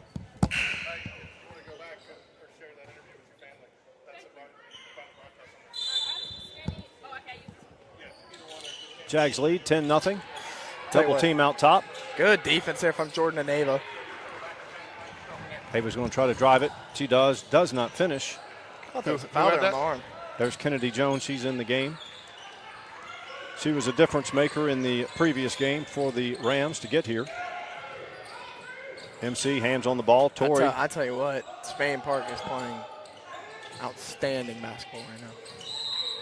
Oh, and that's a good call, Riggs. It looked like she ran. I mean, it didn't look like it. It looked harder than it was. It looked like she ran through her for the rebound, was looking up and didn't see Tori and kind of ran through her. But I believe Tori's going to get a break. As she had to go to the floor 3 times now with that injured finger. so, yeah, foul on Jakaria Riggs. I think I got all their names right. I tried, man. It's not so much the names, it's the handwriting. Yeah, and I can't speak because my handwriting is awful. MC gets it to Nyla. One thing there is that sometimes there's Tegan draws a counter. Second time she's got the hoop and the harm. Well, you know what's setting that up, Mike, is the ball movement of the Jaguars, and they're getting it around, and the defender had to run out to meet her, and Tegan goes past her, and then she tries to catch up, or somebody else slide down and pick it up, and that's how you get the and one. It's all created by the ball movement. Well, I don't know if you saw this, Jack, but I was about to mention when Tegan came to that block, she had number 31 at her back. She had nowhere to go if she got the ball, so she didn't even call for it, which I was going to point out because a lot of times players, hey, I'm open, but you don't really have a shot. Tegan does complete the conventional three-point play. Yeah. 13-0. The Jags have taken Carver out of the rhythm here earlier. That might be out. It's going to be a Carver ball. Oh, man, wow. What a difference, Jack. Yeah. 3 games ago, the Jags went scoreless in the first quarter, and now they're up 13-0 against a good Lady Carver Rams team. team. And it's a good Scarver team as well. Good play there from MC to knock the ball out. I tell you, I think that the pressure that the Jags, just their level of intensity has elevated each game in this tournament, and I think that's what you want to see as you head into Friday's area matchup. Who do we play Friday? We got our first. I'd say it's a weird area schedule. So we got Friday. We play Pelham here, but the way it's worked is we have got all 3 of our area games at home right out of the gate, and then we play 3 on the road. Okay. And then we got a couple others sprinkled in there. There's another McIndory matchup at McIndory. We got to go to Montevallo, and we're at Hoover, so we got to play the Bucks one more time. I may make Jordan wear her face mask just for that one. Tegan back to Nyla. Jags lead 13-0. Spain Park has really stopped Jackson here in this first quarter. Well, one of the ways they've done it, too, is by ball possession. I mean, they're really controlling the pace of the game and the ball. I like to see Abby Watley in there getting physical, too. Good shot. Oh, thought Nyla had that one there. Right on line, but a little long. Good call by the officials there. Did go off on MC. Tried to chase it down, just ran out of room. Looks like Tori's going to check back into the game here for Jordan. That's good. You don't want to see Jordan pick up a second foul here with 1:12 left in the first quarter. Doesn't seem like those taped up fingers are preventing Tori from. I tell you, I always played better, baseball and basketball, when after my hand surgery, I ended up buddy taping them for the rest of the time I played, just out of superstition and habit. Inside of a minute to go, Jags 13-0. See shot I on was her going to feet. say, yeah, he was a little late on that call. I think he tried to let it go, but I think when she got the advantage, I think he might have let that go if she didn't get the advantage there, but she did, and he called it. Tim's a pretty good official over there, too. I have a hard time. I can't. One thing I did notice, too, Carver only has 7 players on the roster. They don't have 11. I looked Right. that up on Max Preps, yeah. Jack, I like it. Doing some pre-broadcast research, Oh, man. pre-production. Abby gets the hands on it, takes it away, They were punches it also- ahead to Tegan. They were also 3 and 6 before this tournament started. MC, Oh, I feel like MC should have Tori. shot that. Tori comes up short. Way to stop Jackson on her drive as well. Yeah, I would have liked to have seen MC shoot that one as well, Jack. A little bit over. Sorry, folks, camera. That ball went outside, out of the reach of the camera as well. So we're going to have an interview at halftime of this game with Allie Whitaker, junior softball player, recently committed. Coach Hatter going to bring Jordan in for probably shooting ability here on the 21.4 seconds left. I'll tell you, if I'm a coach, I'm just giving it to Nyla though. How many buzzer beaters has she had to? Half court, too. Yeah. Biggest one of the year. Good pass. Get inside. Oh, I didn't know about that. I thought she got away with. I thought she got the dribble and the jump step. I didn't think she traveled there. Spain Park keeps the full court pressure up. Not right there. There's anything you can do. 6.9, yeah. I was wrong. Good Ava block there from Leonard. Ava. Ava says, "Don't bring that in." She said, "Don't bring that in my lane." Yeah, she does. I haven't heard a Rafferty comment today. So we will be broadcasting the next 3 Jaguar games, and then, Mike, we will be on the road for 3 straight. So we will be here Friday, Tuesday, and the following Friday. Tuesday the 7th is senior night here against Helena. Okay. So it'll be senior night, and we've got Wait, the first 3 are at home, right? Right. Okay. So that's what I'm saying. So we'll play Friday here against Pelham, then Tuesday against Helena here, which will be senior night, and then that following Friday we'll be here against Chelsea. And then we hit the road the following week, Tuesday at Pelham, and then Friday we're at Helena, I believe, or at Chelsea, and then I can't remember how it all worked out, but yes. So Jags need to win probably 2 of those 3 at home if they can. You know, Chelsea's definitely a cut above the rest. They're top 10 right now in 6A. I hate that Tuesday is the senior night. I'll be in Atlantic City that day, so you'll either need to go solo or get Jack to help you. What is it, Tuesday the what? 7th. I think Jack has his own games that night. I might. So I can go solo. Or you could get Hannah Lee to come over from Hoover to. It'll be Jaguar basketball to start the second quarter here. 13-0 Jags lead. Big thing here, Mike, I think this is still a little bit of a young team for the Jaguars. When we've seen them get big leads, they seem to have let off in the second quarter. What I'm looking for here is them keep their foot on the gas. That's common for every team, you know. It's hard to hold that lead. Yeah, we've got our first area game on the 7th against Hewitt. Yeah, and that's a big one. Yeah. Jordan drives. Tori from deep. I think everyone's mentality in that area is just you cannot get 4th, because if you get 4th, you know what's waiting for you. Hoover Buccaneers. Yep. They're in Alaska this week, actually. Alaska. Yeah. There's a two-pointer. How do you even find that tournament? I don't know. Well, when you're ranked 7th in the country, I guess you come up on people's radar. Brianna Atkins gets the Lady Rams on the board. Jordan drives, draws the contact. She'll go to the line. I like how they've been getting the ball into her inside there. And I like how she's been going up strong. Now you got to make these free throws.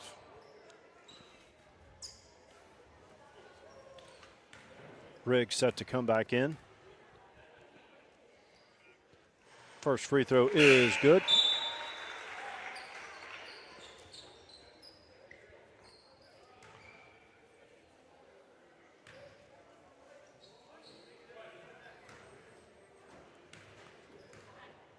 JoJo toes the line for the second. Long that time.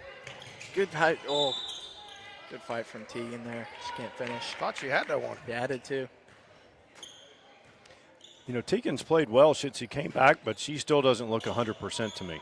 No, I mean, anytime you get anything in those lungs, bronchitis, pneumonia, I mean, it's going to take something out of you. Ava Leonard gets the loose ball, gets it to Nyla. Nyla drives. Oh, that should That have been a was- foul. Yeah. Fell down, though. Good hustle play by Nyla. That'll happen eventually. Nyla drew the contact. Did not get the foul call. Good. Ava Leonard steals it. Oh, I know what Ava was trying to do there. Yeah, I Good play. know. She's falling out of bounds. Just couldn't get to. Torrey gets the defensive board. Jags lead 14-2. 6:30 remains in the second. Nice dish out. Torrey for three. Tegan Huey. oh. Coach Hatter wisely gets the timeout. 6:21 left. 14-2. Jaguars lead here. I don't know. We don't have any way to. MC's going to check in. My guess is for Tori. And again, I think some of her in and out today is going to be to make sure that she doesn't injure that finger any worse because they need her for area on Friday. Sure. You going to be able to join me on Friday, Mike, or are you going to take that day off too? I should be. Well, let's see. The Friday. The 3rd? The 3rd, yes. I got a home game, too. I got a home Yeah. game. Yeah. We play Moody. Moody's good, man. They've turned that athletic department around. I think Really? they made it to the final. I think they made it to the championship in football. I did. They're building what's it called? A covered practice field. It's like huge. So.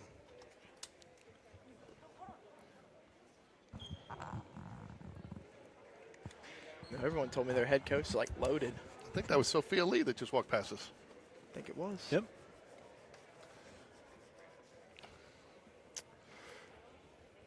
Tell you what, man. Anytime there's like an away game, or I don't want to go to an away game because we're probably going to lose to Hoover or whatever, and y'all have a home game, I'm welcome to come and help out as much as I can. Oh, come on, man. Jack, you might pull off the upset in the country, man. You know, that makes national news. And I'll tell you what, if there's any team that could do it, because I hear they're going to bring Jasinski back for that game, right? I wish. But they do have QB1. We do. Or is it but QB2? No, he's QB1. We have QB. Our QB2 is Nash Davis. Okay. When he dresses up. we don't have a 6'10" sophomore that sits on the bench. Yeah, kid's a Jackson sophomore? Sheffield. Yeah. I didn't realize he was a sophomore. He came in against Spain Park and had about 6 dunks. Might illegally be a sophomore. Good ball movement.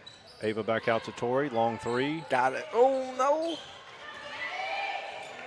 Abby Wadley had her hands on it for a second, tapped away. Tell you what, I need to stop jinxing the players. Good.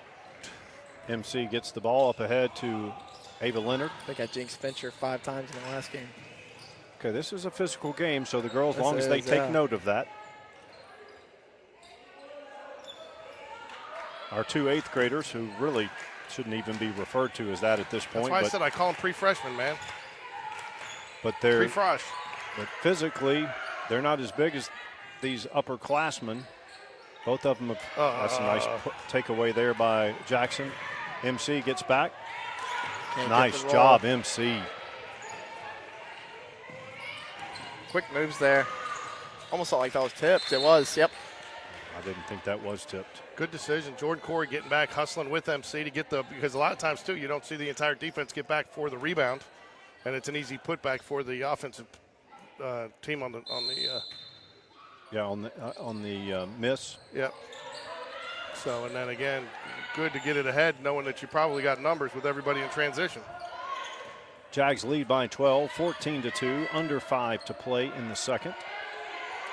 Ava Leonard out top, gets it to Torrey. Torrey's ball handling has improved immensely. It's not just protecting the ball, she can make something out of it. Ava Leonard. Good drive. Oh, Abby goes for the offensive board, Good jump gets ball. tied up. Abby's a freshman, Abby is a freshman. so we have 8th, 9th, and then 3 seniors. Good mix. Oh, I see what those girls, they were all wanting to go down and meet Sarah Ashley Barker, who was down there, and they were waiting for their coach to make the introduction. Oh, okay. who's that? Sarah Ashley Barker down there in the blonde hair. Alabama standout potential. Oh, she's the women's basketball player. That's right. Nice drive. That's the first time we've really seen her be effective. Jags have done a good job keeping her in check to this point. Is she like the coach's daughter or something? Who? Sarah Asbarg? I don't know. No. She's just She's here. She good played here. friends with George's daughter, and she played here at Spain Park. Oh. And she trained my younger daughter, Jordan. Tegan Huey going to check back in for Abby Watley. Foul was on Abby.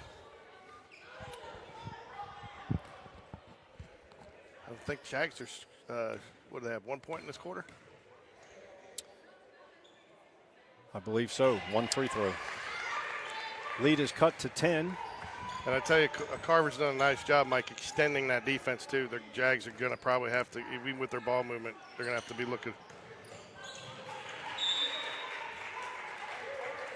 Good decision there. Tipped away. Ball will remain with Spain Park.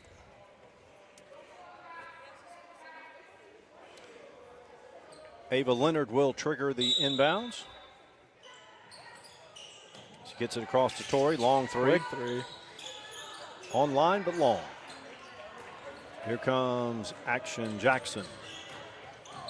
Bit of a foul there from Tori. Tori's got to cut off. I mean, she's doing the same thing, make a little move, and then Jackson, again, she doesn't like to go to her left, so she's going to her right down. If you can cut off the sideline there, then they take that away from her. Well, even if Jackson was left-handed, you still should cut off the baseline because you're pushing her back to help. Yep. You don't want Tori reaching with those injured fingers either. No. Atkins back in. Atkins and Jackson, very good backcourt duo for the Lady Rams. Didn't realize, I was looking the other day, what was it, what year was it, 2020, Jack? 2021, the Rams won the state championship? I think it was 2020. Was it? Jordan gets the rebound. That was a weird year of sports. That was a weird year of everything. Yeah, that was though, COVID, so you didn't have the COVID schedule. Jordan drives. Ball knocked away. I like them going inside, though. They're going to have to go inside some if they're going to win this game.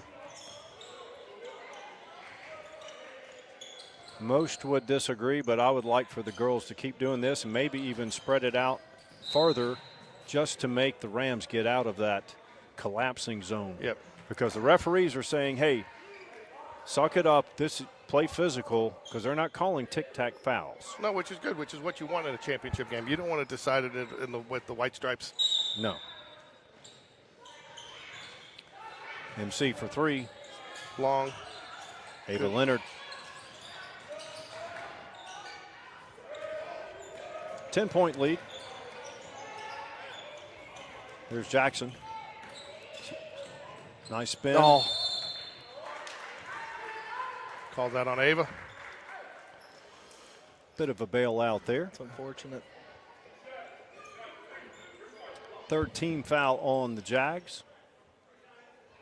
14-4 is your score here in the Kraftberger second quarter. Again, Carver does not choose to play. I mean, they've definitely got girls that can box out and try and get a rebound, but I don't know. Misses both free throws. I tell you what, you don't want to be, you don't want to let the opposing team get the rebound when all they've got up there is a shooter. Yeah, that would be embarrassing. Yeah, that would be embarrassing. So they're going to go with a little three high up here. Oh, I thought Ava was going to pop that. Oh, she did. She walked. It's the same thing again. Yeah. At least a trip or two. I'd like to see the Jags extend out a little more, make them come out, open it up, and then attack.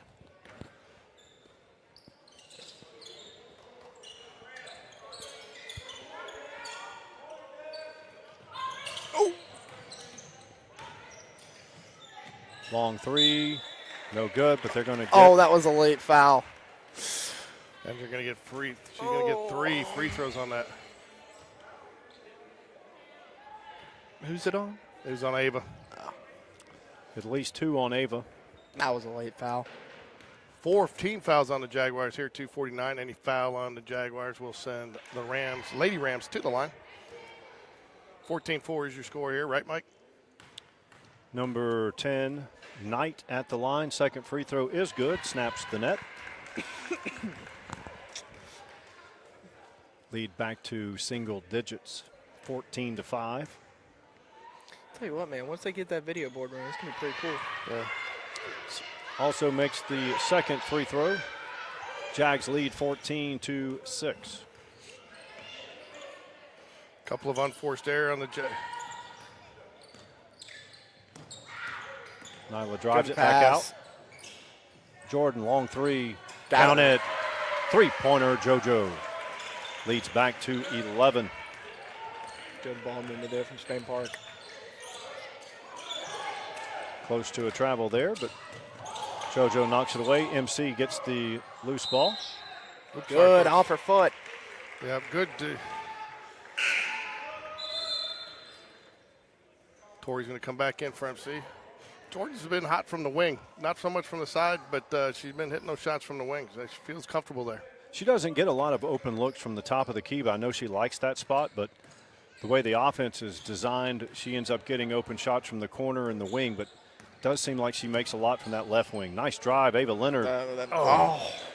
Could not finish. Hey, man, that is her special move. Almost thought she got away with the travel there. I thought so too, Jack. Inside to 2 minutes, Jags lead by 11. Jackson, nice drive and a dish out. Three-pointer, good. That's number one, boom. Seems like Cornerstone is cheering for Carver. They're both downtown schools, so maybe that has something to do with it. Nyla over to Teagan. Gets her rebound. Good fight there by Goes Teagan. up. Got it. Got to make that. Got to make that. She did get the fight and the foul, though, so. She did the fight and the foul. I like that, Jack. I'm going to use that.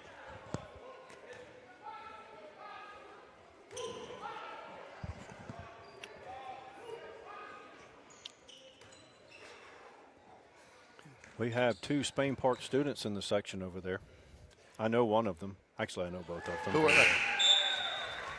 We got Allie Whitaker over there. No.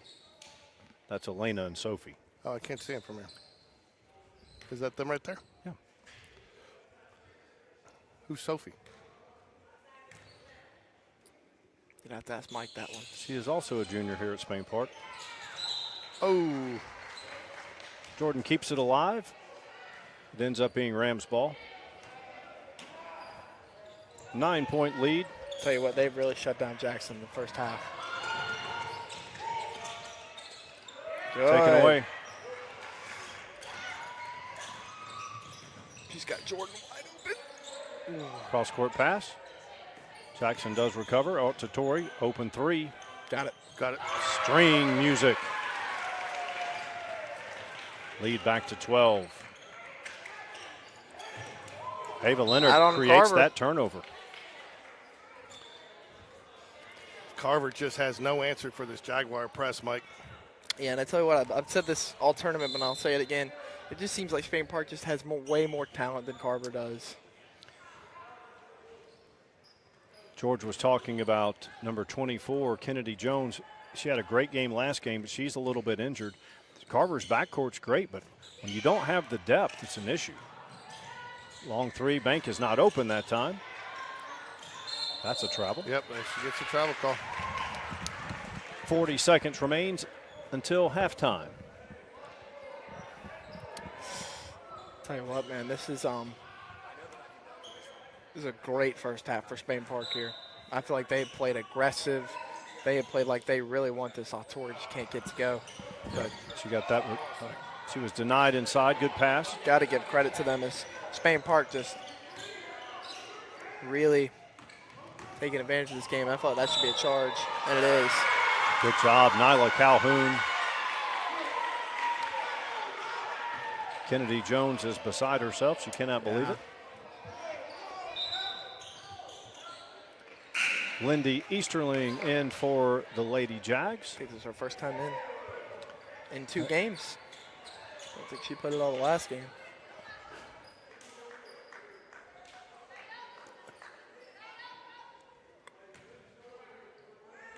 Is this a last second shot position, Mike? For me, it would be, unless you get a layup beforehand.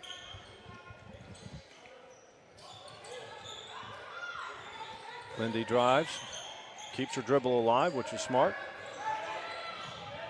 Maybe a foul. We got reaching. Ava Leonard has it. No, the clock. shoot. She's going to have to shoot it. Long. Oh! Just off the left side of the rim at the half. Jags lead 21 Just to 9. missed it.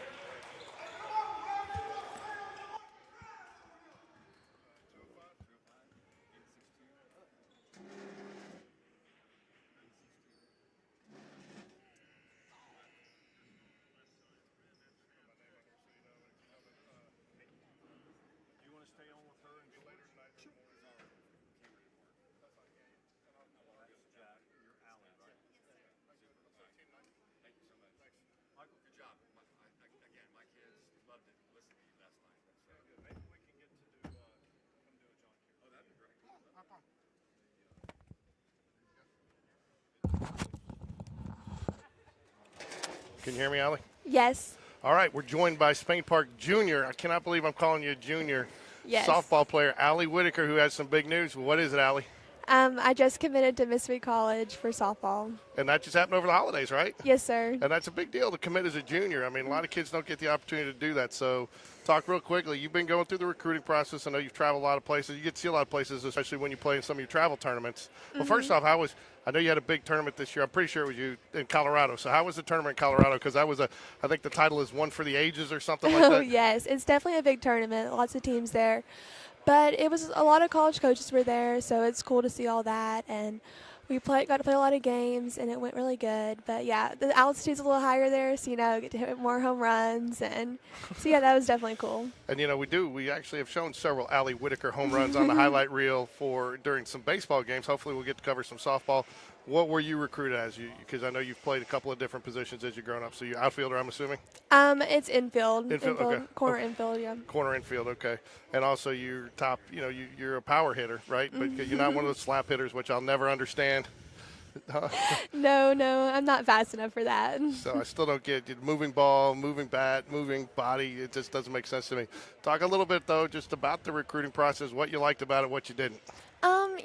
It's challenging at times. There's a lot of unknowns during it, and coaches reaching out, and it's can be difficult. But it's very cool just getting to go to all these different colleges and seeing what you like and don't like about different ones. Kind of like widens your horizon about different places, and it's difficult going to all those camps though, and like kind of comparing yourself to other players, but it's important just to be the player you are and all that kind of stuff, and it should work out. A lot of players, when I've talked to them, when they've committed somewhere, they feel like they just say, I felt like I fit in, I felt at home now. Do you feel like you really fit in with the girls that are there, some of your future teammates? Definitely. I loved all the girls. They're all super sweet. And it was just like, it's true, it clicked, and I feel like it really worked. It was different than some other places I've gone to, but yeah. And this is a big deal for you. I mean, I coached in basketball. You gave up basketball a couple years ago. Broke my heart. But I know. No, but you did. I give you credit because you really were deliberate in your decision-making process, relied on your parents, but decided. And you've had your success has not only come on the field at Spain Park, but a lot of what you do when people don't see it, because you work hard with hitting coaches and fielding coaches and your travel ball. And so you struggled a little bit batting one year, your freshman year, I think. Yes, sir. But you really kind of broke out last year. So talk about that process and the hard work you put in to kind of get over that hump. Yeah, it's difficult when you have a season like that and just nothing seems to be going right, and it's definitely discouraging. But, all you can do is just work hard, and sometimes it works. And I feel like last year it definitely clicked and things started to work better. But, yeah, obviously me, my dad and stuff, just going with him, and it's always good to work hard with him. Now, I notice your sister's almost as tall as you now, if oh not. My gosh! And so is she catching up to you? Or you she will be taller than me. Yes, she will. But I have her for now, so I have that. So do you, are there any other girls from Spain Park that will be going to Mississippi College with you, or are you the lone commit from Spain Park I at this think point? I'm the lone commit for now. Yes. I'd love for more people to come, though. That'd be awesome. So talk a little bit about, I know it's probably a little too premature to be saying who's going to be playing where, but there's going to be a lot of new faces on the diamond this year. Oh, yes. And, yes. So what's it going to look like? Who's on the mound? Who's kind of emerging as some potential pitchers? Oh, we have a lot. So we'll have Jaylee returning. And then we'll have Abby she's from Utah, so she moved in this year, so that's awesome. And then we have Reagan Roberts who are coming back. So, yeah, that's what we're looking like for now. I thought you were going to say Reagan Stewart for a minute. I was like, no, miss her. She's gone. But and yes. then Claire Thompson still with us. She's a senior, right? And she she'll be a junior. But she's a junior. Yeah, she just committed to Mercer. Yeah, yes, she committed to definitely. Mercer. So there's going to be some talent. So what y'all's thought, though, now playing a 6A schedule with Pelham, Helena, and Chelsea. See some new faces. Are you guys excited about that? I think we definitely are. You know, it's 7A. It's very difficult at times and a lot of hard competition. But I think it'll be good to see new faces, new pitching, kind of mix it up a little bit. So I think we're all excited. That's good. So what if you were going to use one or two words to describe what kind of softball we're going to see there, what kind of brand? It's like, you know, Coach Smith says we're going to be an exciting brand of baseball. Is softball going to be exciting this year? I think it'll be exciting. I like the word exciting. We'll stick with that. I think it'll be exciting. It'll be new, exciting. So yeah. So what are your goals personally this year? Now I'm not talking about to win area or anything, but Right. for you as an individual, what are some things you want to see improve in your game to help your team? Personally, my biggest thing, I'm trying to limit my strikeouts. So I've always been high strikeouts and have a more consistent season and, you know, just stay like that. So. And in the infield, where do you think you're going to settle in? First base, you said corner, first or third? Because yeah. both those positions have kind of opened up, haven't they? I think so. Somewhere in the corner would be nice, yeah. So first or third, you don't have a preference? No, I like either. Yeah. And who's going to be behind the plate now? Maggie Daniels has been back there for 4 straight years. I know. It's definitely different. We'll have Chloe Wade. She's an 8th grader, so she'll be coming up. So, yeah. Okay, well, anything else you want to add? Go Jags. Go Jags. Well, we will try to cover you some this year. Anytime you're at a game, baseball game, we want you to come update us Of on how course. you're doing. And Definitely. Congratulations, because it's a culmination of a lot of hard work. And, you know, I've looked at it when JT did it. I mean, less than 1% of high school athletes get the opportunity to play at any level of college. So it's a remarkable accomplishment. Yes. I'm proud of you, and you should be proud of yourself. Congratulations. Well, thank you. Go Jags. Go Jags.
About 2 minutes left of halftime until we come up with the second half of our championship game between Spain Park and Carver. Spain Park leads 21-9. Spain Park an aggressive first half. Really saw a lot out of Ava Leonard, Jordan Corey, and Tegan Huey, and Tori Flournoy from the three-point land.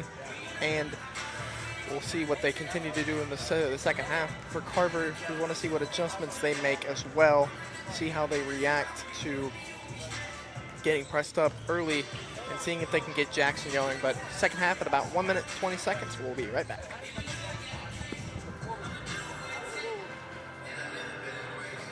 Is that NAIA Mississippi College?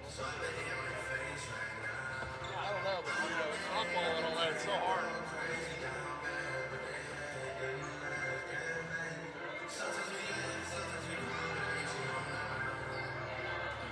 All right, Jack, you ready?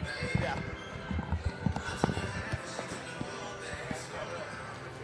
All right, Jack. Felt it was slipping away a little bit from the Jaguars. Felt like they had gotten a little, I wouldn't say complacent, but just had kind of struggled a little bit trying to run the same thing and almost got too vanilla there. But they kind of pulled it back out, got the 12-point lead here, heading into the third. What do you want to do? What do you, your coach Hatter? What are you telling your team? Don't change anything. I mean, the score is 21-9 for a reason. I think they've stayed really physical and been aggressive on the ball. I mean, I've seen a lot of girls diving for loose balls and putting 110% effort on the court at all times.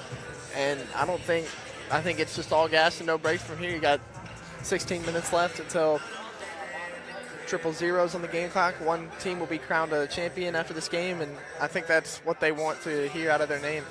Yeah.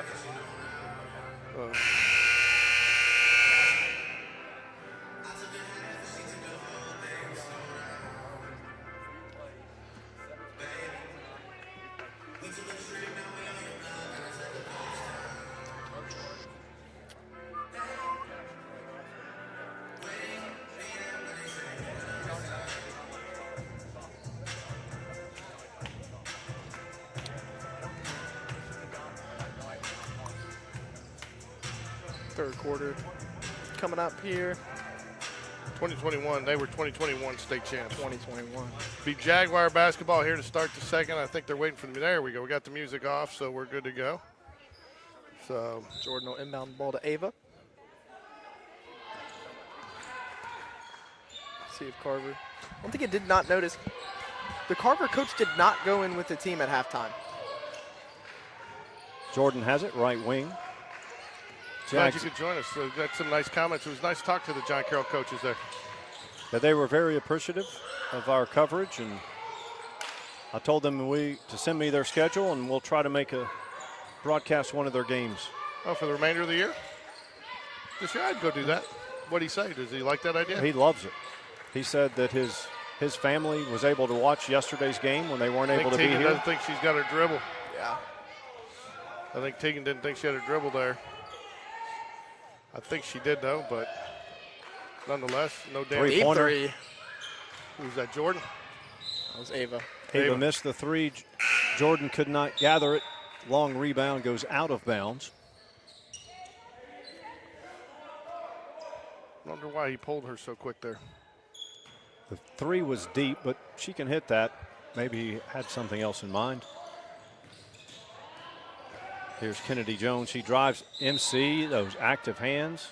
Okay, steps on the out of bounds line with the ball, but I mean, MC recovers so quickly on those two. MC's one of those rare exceptions where she can take the chance and recover from it. She has that burst. Yeah, she's so quick, but tell you, Jack, I'm like you. Jags have done a very nice job limiting Jackson on whatever she. And I think they frustrated her a little bit too in this game. She has not been able to get into a rhythm. Jackson and Atkins, a great backcourt duo, but they haven't been able to get it going here. Good hands there by Jordan to get the deflection.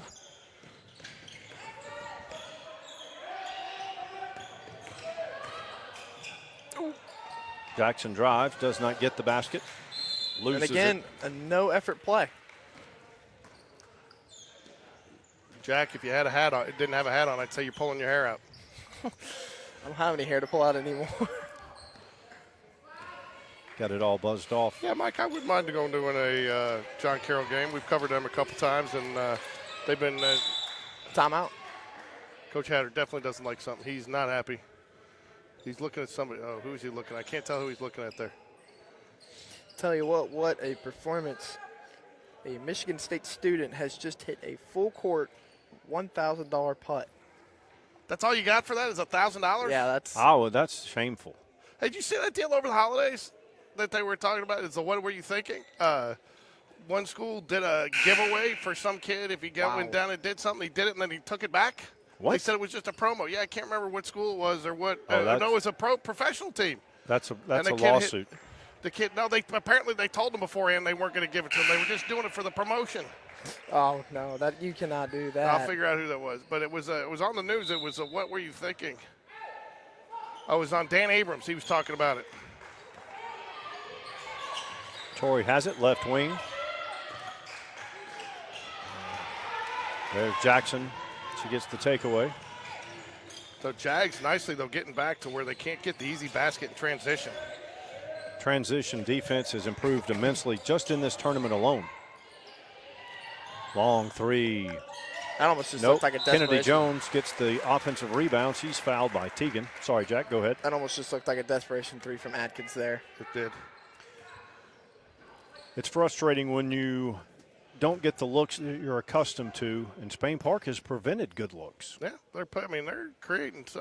I wouldn't say Carver's playing as bad as much as I would say the Jags defense is frustrating them. Free throw no good. Would I'll you say agree with this. that? I don't think the Jags are out of the woods by any means with a 12-point lead against no. this team because they're only up 12, and Jackson and Atkins haven't done anything. No, and the Jags have had to work for every point that they've gotten to. I mean, Carver's played decent defense as well, and the Jags have had to be, you know. So, again, you kind of wonder about the philosophy there, though, just to give away almost a possession there by not even trying for the rebound. Well, I think when you have 7 players, that kind of dictates that you can't get cheap fouls in those situations. No, and I'll tell you, if I'm the Jags, too, you got to make those layups. I mean, come area play, they are not going to get extra opportunities, even in this game. I mean, this is a good enough team that you are not going to succeed if you miss easy layups like that. And Agreed. It's not just one player. I'm calling it after MC just missed that one, but we have had several players in the last 2 days.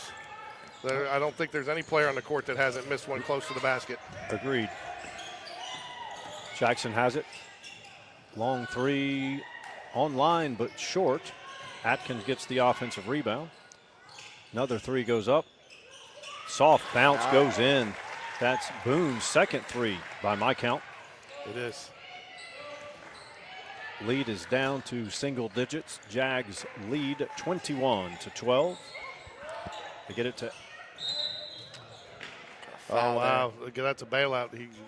She got hit as she was catching it, came down, didn't give her room to come down with it. So, I mean, I think it is a good call, but very fortunate to get that one. Abby comes in. Teagan takes a break. Again, that's been a nice addition. I know I keep mentioning it, and I'll stop mentioning it after this game maybe. But just to have that, another similar body type and play type. Tori was wide open, wanted it. Nyla has it right wing, gets it down to Tori. Thought she forced that one.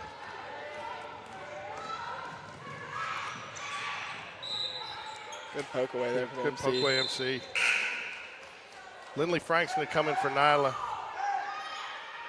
Think he's frustrated with Nyla. He didn't like that. She forced that in there. What? I thought he pointed the ball to the Jags.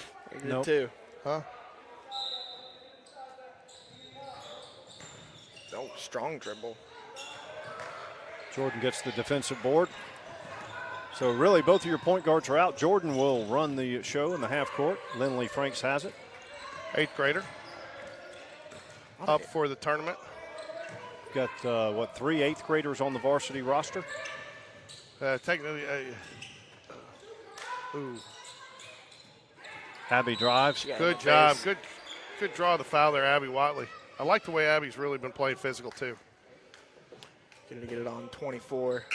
Ava Leonard set to check back in, as is number 11, Charlie Jones for the Rams. Charlie Jones was a good wide receiver in the NFL. Well before your time, Jack. Ava Leonard crossover drives, draws a contact. Oh. Did he wear the TK helmet? Huh? A 1-bar helmet? Oh, what are you waving off the shot, Mike? You thought that was shooting foul? I did. I did too. No, he was after leather helmet. Good pass in, good deflection there. Jackson gets the block. Jump ball. Possession of Carver. Jags got to get some points here. Yeah, I'll tell you what, they haven't scored in almost 4 minutes. Yeah. You feel like they need to get up by 14 or so to really seal close it this out, game. Yeah. Good hands, Tori. MC controls it, gets it to Ava. Tori, Abby for 3. Good shot. Ooh. Right on line. Right in Jordan's face. I don't think she expected that one coming off that way. No, it didn't hit the rim, so. Hit her right in the face.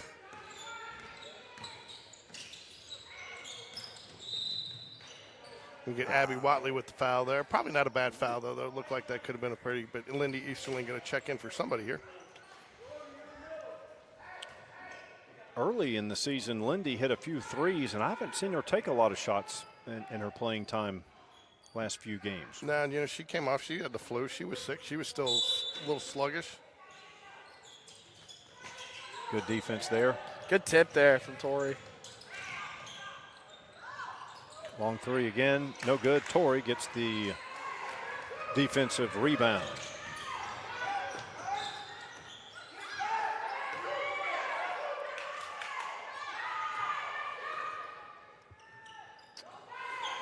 Jordan left wing down to MC. MC puts it up. Good. Nice basket. little give and go. Nice assist by Jordan and little MC. Great to put it up, down, and square it up, Mike. And that's one of the things I think the Jags haven't been doing on their misses is really squaring up to the board.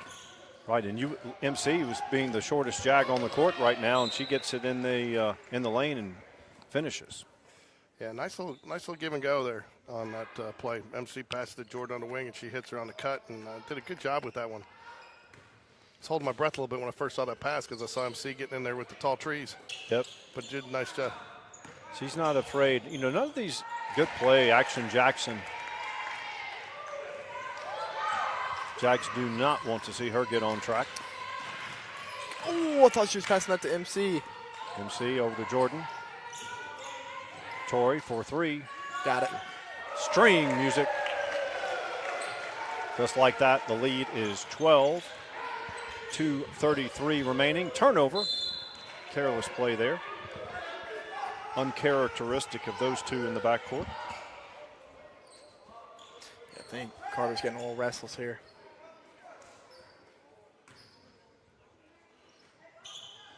Lindy triggers the inbounds to Ava Leonard. Ava to Jordan. Lindy. MC Good fake. fakes the three, Thought drives. she grabbed. She Oh, was grabbed. she got Thought grabbed. She was grabbed, yeah. Good call. Good job by MC there, too. You're seeing a level of comfort in all kinds of areas from these girls. Handling the ball fakes. MC taking it deep into the lane. Those are things that we didn't see last year. Three-pointer no good, but Ava saves Good it. effort play. Drives baseline, cross court. Lindy Easterling. There's that three-pointer. Spain Park starting to pull away. Lead is 15. Oh, Go! I don't know about that. I thought she hit it, but I don't think MC hit it, but it just looked like she did. no, I think it looked like it. But I thought I could tell from up here it was last touch by Carver. Jordan going to come get a rest here with 2:02 left. Tegan Huey into the ball game. Tell you what, this press too, Mike. I mean, last 2 years, you haven't even been able to use the press too. No. Now the Jags can press job. full court.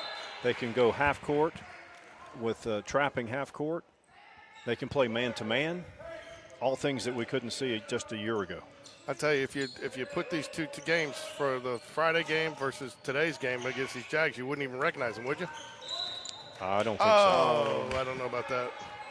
The Friday game is when we got skunked in the first quarter. The first 10 minutes, the first quarter, and 2 minutes into the second. Yeah, that was a hard game.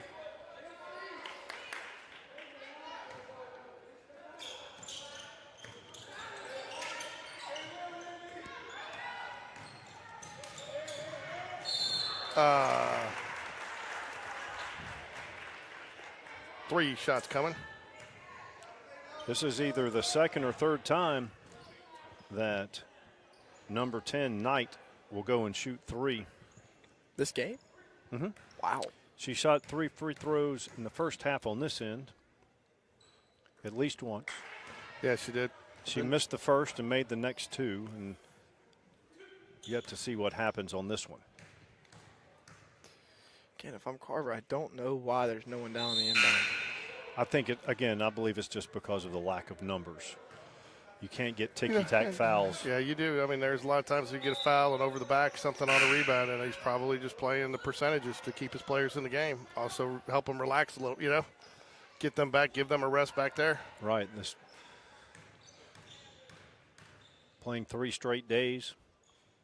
She does make the third. The lead is down to 14.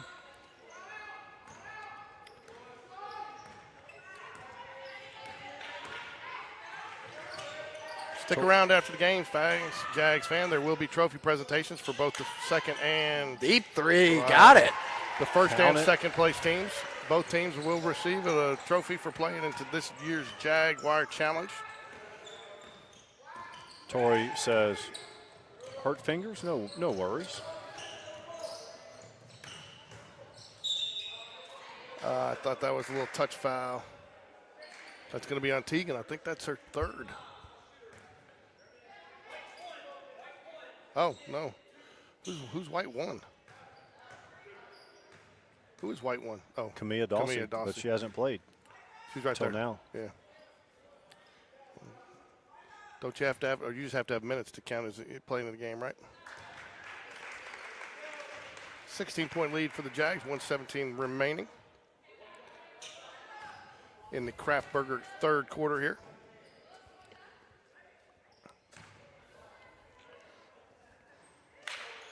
Just missed it there. So they are going Atkins to put a makes- little pressure on him now. Gets it up ahead to Lindy Easterling. Nice play. Good, quick ball reversal is what you need against this active zone. Jack should be in no hurry. Camilla Dawson down there fighting for the rebound. She'll tie it up. Almost feel like Carver stepped out if she had the ball. Her foot was on the black. Well, if her foot is on the black and she's touching the ball, it's supposed to be Spain Park ball, but I don't think he had the best angle.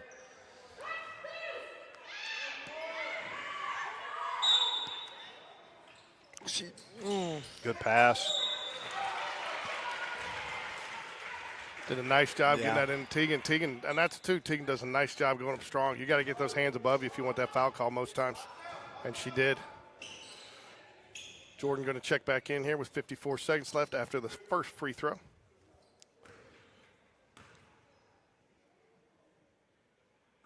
Ooh, Jack's got to work on free throws too, man.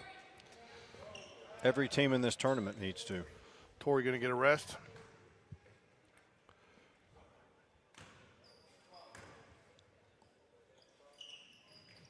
Second free throw long, but Tegan Got it hustles back, and though. gets her own rebound. Running one-hander long. That was a tweener. That's one I think she needs to put off the backboard there. That's a tough shot to try to lay it in. Sometimes she does use the backboard in that. And away from the play foul, I think it's going to be on Carver. It will be. What'd she do? I didn't see it. I don't know. He called intentional. He called an intentional foul. Oh. So Spain Park will get 2 shots and the ball.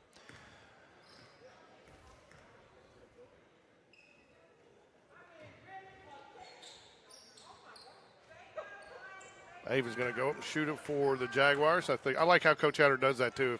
If you draw the intentional, a lot of times he'll send you to shoot the technical. You know, you earn it, you shoot it, right?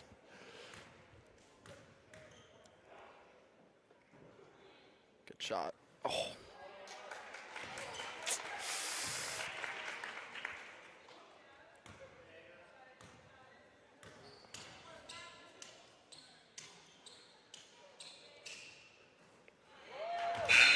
Second free throw, no good. Almost felt like she was squeaking her shoes to make noise. Jags do retain possession since it was an intentional foul. JoJo to inbound. 39.7 seconds. They're going to extend out.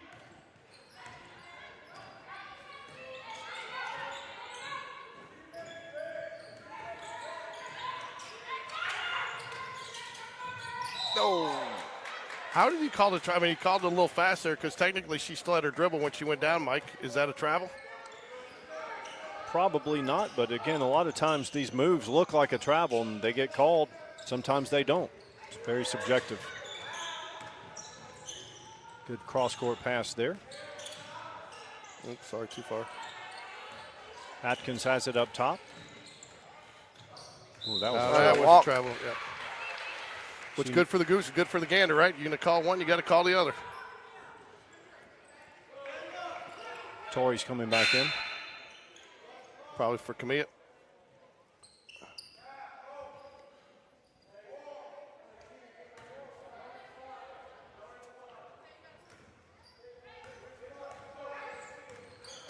Inside of 10 seconds. Good pass. Got 4. That should be a foul. Didn't.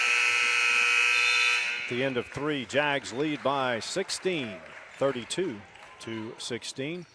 Each team ended up with 5 team fouls in that quarter, but both of those will be knocked back to 0. I want to thank our sponsor, Orange Theory Fitness.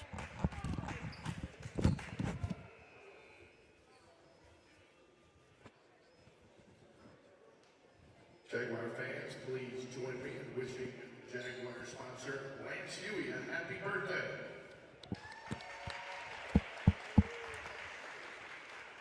Happy birthday, Lance.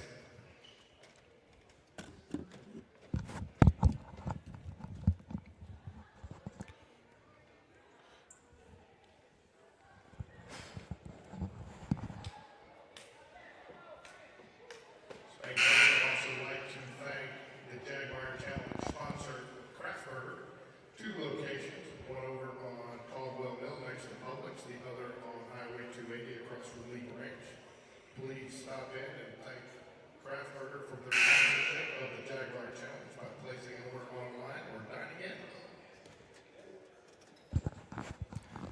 Is it still open, George? Yeah, it's open till 8 o'clock tonight. I might need to go. Tonight's the night. Well, the next time you go to Buc-ee's and don't come back with a brisket sandwich or a chicken salad sandwich, we're Not going gonna to lie, have that brisket issues. sandwich is pretty good. I drove out there one day just to get one. I'm not gonna lie. No, it is. I can't believe it, but the chicken salad and the brisket sandwich is like the best you can have. I don't know how, but it is. You know, the other thing too, you gotta get that brisket sandwich. I'll get like 8 of them and I'll bring them back and heat them up throughout the week. You know, That's not a bad idea. Unfortunately, it's like $8 though. But it is now. Atkins saves it. It's not the cheapest. 3-pointer on the way, no good. Torrey, nice box out. Jordan, no, that's Teagan with the defensive rebound. Look for the pink shoes, man. Jordan and Nyla both have pink shoes, but Nyla's are a different shade. Yeah, I just told the That's ball what here I- at Fame Park. Yeah. Make them come out just to attack. I mean, don't want to do any more damage, like risk any injuries there coming up on Friday. So No, and I think too, you know, I think you want to open that right there for the drive. good pass. Wow. Good drive there. Oh, How does that miss? it does. Looks like Allen wants it back. Yeah, that was contact there, no foul. Torrey.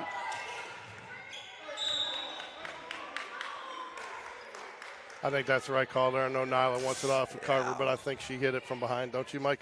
I didn't see. I was watching Torrey because she keeps going to the floor, and she's got these injured fingers, and it's, as luck would have it, but she hasn't stopped being aggressive with that injury.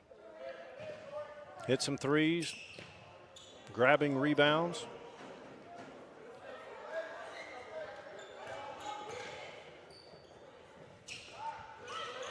Jordan gets the hands on That's it. me out of bounds. Yep. Creates the turnover. I tell you, it's just amazing too. Sometimes you don't have to get the ball; you just got to get the tip. If you can tip it, just deflect it just enough to impact the clean catch. It's just enough a lot of times to still get that turnover.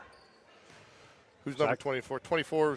Kennedy Jones was one of the one that was doing some. When I say some spirited posting on Instagram that the girls saw and commented on.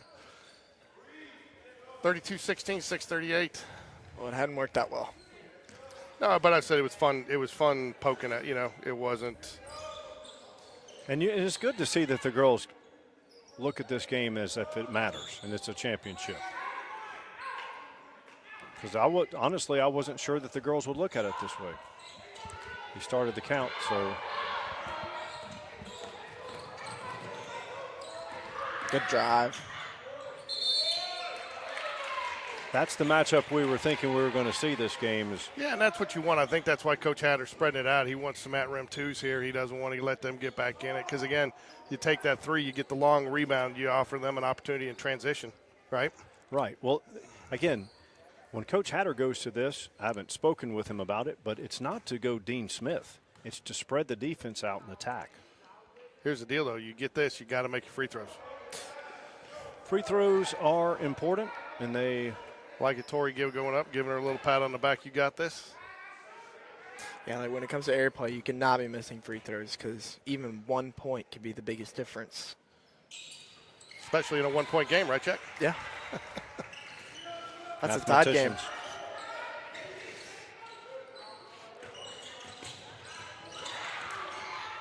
Niles playing aggressive defense. Jackson just gets it across to her teammate. Three-pointer on the way. No good. Jordan has the nice box out. They're going to get, she'll draw the foul. Oh, she dropped the foul.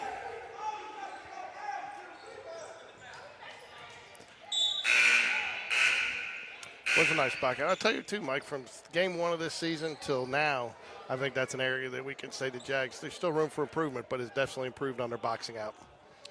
Yeah, I've seen that improvement. And offensively, we don't get a lot of offensive rebounds. Tegan gets some offensive rebounds, but as a team, we don't get as many as you would think. But that makes sense because we shoot a lot of threes. Well, that and we're playing 4 out. You know, you're Right. playing 4 out, 4 guards a lot of times, and so you're not going to be under there for the Good nice drive. I think that's Yeah, I think that's it. no, Jack. You mean last time you called somebody winning the game before they'd even stepped on the court, they ended up losing. So don't jinx the Jags, man. well, Don't Jack jinx makes the up Jags. he makes up his own rules. He says they're I mean, 12 and 0 yeah, when it's that's what I'm saying. 14 and 0 when they're 12 and 0. Yeah, I know. And then they go on a 4-game losing streak. Yeah. Isn't that right, Jack? No. We have Jack, 3 losses. I will tell you to boost your ego some, and I will get these files uploaded for you so you can use it for your portfolio. But I have gotten several nice compliments about you this week covering Jaguar basketball. So That's great to just hear. covering basketball. You got several comments. In fact, somebody asked you if you were my son, thinking that I was making you do this, and I was like, no, he actually wants to. JoJo for 3, online but long. Oh, man, I love this opportunity anytime. Coach Hatter staring her down. I don't think he wanted a shot that quick, but that's a shot that she normally takes, so I don't know if.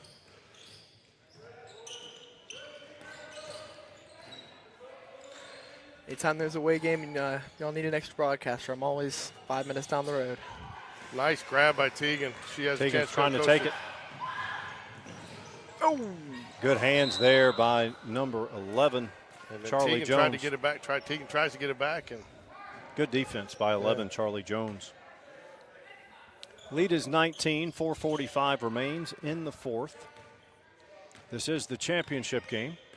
George, you will be helping with the trophy presentation. So I will leave the camera center court when we get done here. So long three, long. Tori. Going to be Jaguar basketball, 4:27 left.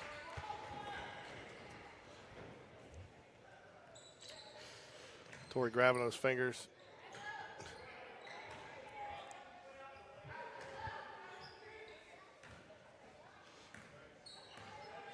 Obviously, I'm not Coach Hatter, but at the 3-minute, maybe 30 mark, I would just take all the starters out.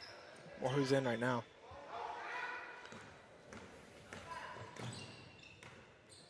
So I think they've done what they need to do this game. Good decision there, but good drive, Nyla Calhoun. And she gets one to finish finally. She's had several in and outs today. I really like the way Coach Hatter's spreading them out here and just taking advantage to drive to the basket. Biggest lead of the game for the Jags. 21 points is the lead. Tori, nice hands. That's our second tip right there. Gives it right back. Action Jackson with the takeaway. Here's Atkins. She drives. Can't get it to go. Jackson draws the foul. Foul. That'll be on Tegan, it looks like. I'm with you, Jack, though. I might sprinkle some other players in here. Yeah. Some girls that maybe haven't had a chance to play today. Campbell Busby, Trinity Daniels, Brooke Bentley. And once you get inside 3 minutes, you can actually go 5 in, 5 out and feel comfortable. It's not fair to put the players in that haven't played all game with no rhythm all together sometimes. I agree. But if you have a big enough lead, no worries. Carver going to come up and set up for a press on a make or a miss here. I brought in MC. Jackson does bury the second free throw. Lead is 20.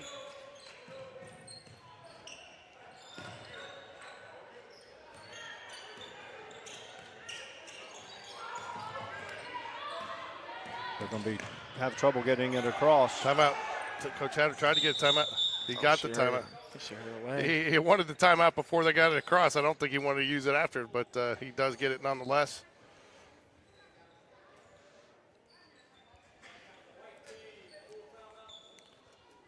To be a full timeout. The lead is 20. So as far as player of the game right now, we need to narrow it down to 2 or 3. So I would say, I mean, if I had to give it to somebody right now, I'd give it to Tori. Yeah, Just I'd the way give it to she's Tori, playing too. with 2 tough fingers. She's hit Yeah. some threes. I mean, I think, to be honest with you, if it wasn't for the fingers, I'd probably say you give it to the whole JAGS team, the player of the game, because they have played collectively defense well today. But I think with Tori powering through with those fingers, I think you got to give her the player of the game. and she's getting a lot of deflections, even with the fingers taped up. And I saw the finger too, which After the game, there will be a trophy presentation for first and second place teams.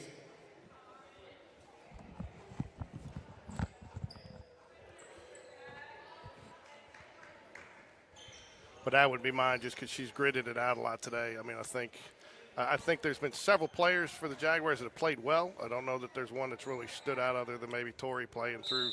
Ava's had a great game. She's She had a had good to go against Jackson. Yep, she did. Nyla's played well. Doesn't have a lot in the stat sheets, but she's played well. Here's Tori with a drive. Dishes out. Teagan drives. Long. Gets her own rebound. Back out. Jordan passes on the 3. Yeah, I think at this point up by 20, you don't. Gets it out. Tori. Spin move. Jags, I think, going to take that at rim too, is what they're looking for. Nice left-handed shot. Does not go, but I like how she's using that offhand. And I don't mind that possession either, Mike, I don't mind that possession after, they took time off the clock there with some good ball movement, and there was a couple of shots they could have put up there. Ava had one, Jordan had one, Tori had one before that. That Teagan had the one that bounced off the back of the rim. So, they were well aware of where their teammates were on the court to make sure they got a good quality shot. Still keeping up the pressure on the defensive end. 2:32 left. I think the Jags with 20-point lead here, 2:32 remaining, probably have this one in the books, but I've seen crazier things happen with the Jags, Mike. We have. Come on, it's 2:32 left. Teagan will check out. Lindy Easterling isn't that who came? Yep, and Lindy Easterling comes in for the Jaguars. This would make the national news if they came back. Highly unlikely the way Spain Park's spreading it out. Ava Leonard drives, does Just not a little fall. firm.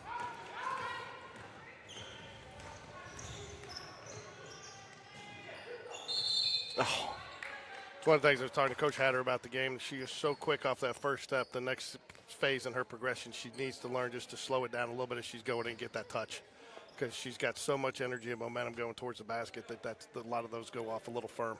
And the bigger and stronger she gets, she's going to be up in the air more, so she's not going to have that flat trajectory. Yeah. Long 3 online, but long. Jackson. oh, that's Jackson. double. Yep. I tell you, too, I don't think this performance takes away from several of the Carver players that have had solid performance in this tournament. I mean, Jackson probably was one of the better performers. I'd put her up there with Fincher. Some of the all-tournament players that she had some good games in this and really was a force. So was Riggs for Carver. Yep, and Atkins. Now we've had player. Who do you think the player of the tournament is? Could be any team. I would honestly, they don't ever do this in the Final Four. I would say Fincher, even though she didn't make it to the championship game. I mean, she did a lot of things today that was a nice culmination of her tournament that showed she wasn't all about me. She was about helping her teammates and making her teammates better, and she did that. Well, and not only that, what looks to be an eventual champion Spain Park Jaguars here, really had to fight hard to get Fincher out of the game yesterday as far as take her out of her game, and they did, and that was a 5-point game, really. And, I mean, Right. and she still got hers as well as the Jaguars played her. Obviously everyone has. I was gonna say Ava would be the player of the tournament. I feel like she is definitely. She controlled. She did a lot of things very well. She controlled the tempo. Yeah. She made some defensive plays that. And she was just able, even in that Cornerstone game, she was just able to drive by them every time and create open possession or an open shot for Spain Park. So. Yeah, if it's me, I'd go Tori, just because I think Tori's shot the most consistently from outside for the Jaguars, and she's been active hands. But I think either one of those two, I think it's a coin toss. But I agree with you. Ava's done a nice job controlling it. Jackson drives, draws the contact. Jordan is the only remaining starter.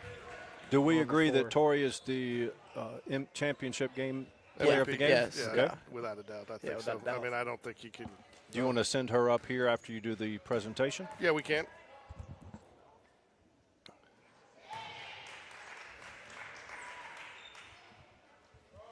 Or you know what we could do is we can interview her at halftime of the boys' game on Friday rather than have everybody wait around because nobody will stick around and watch it, so we'll just do that.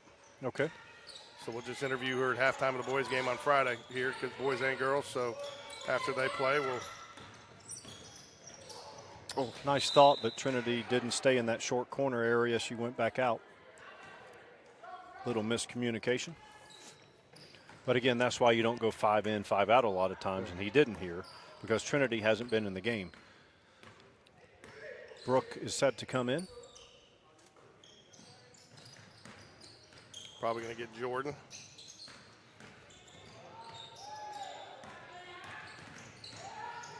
Drive. Shot no good. Lindley Franks with the ball. Gives it right back. Got her on the foul. She will be shooting nonetheless, though.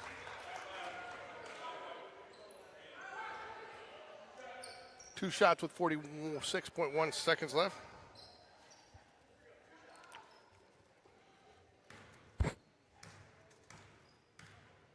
We'll see how long it takes, Mike. We'll see how quick he's ready to do the I'll keep it running. If he gets the presentation done pretty quick, we'll bring her up, okay? Okay. Jordan Corey will check out of the game. That will be her probably final time we see her today. Final tournament as a senior. There you go. Charlie Jones hits both free throws. Nice job, young lady. I think that's one of the rare instances we've seen somebody make two. Yeah. Camilla Dawsey brings it up. Mia drives, spins.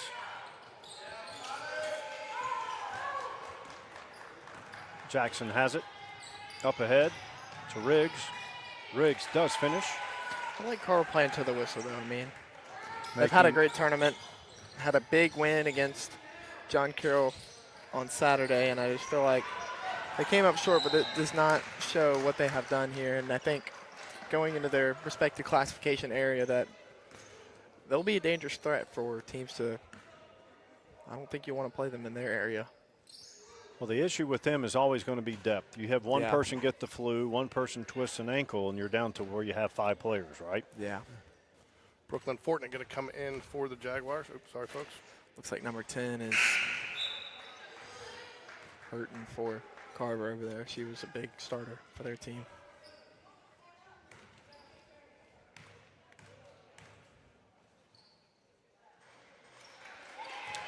$13.8. My expectations is the Jags will just dribble this out here.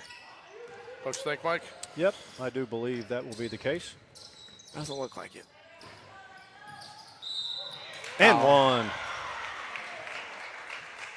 Actually, glad she didn't, because she's a sophomore. She doesn't get. She hasn't had a lot of playing time today. Gets the Jags over 40.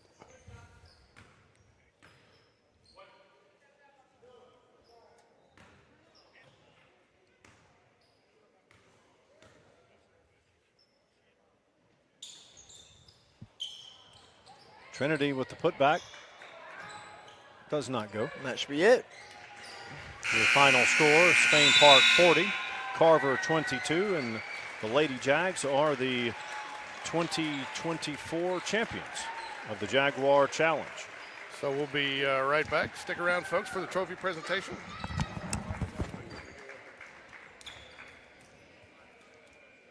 Jack, I felt like we would probably see, I thought we would see a closer game because of the backcourt from Carver. But Spain Park did an excellent job of limiting Jackson and Atkins' ability to control the game.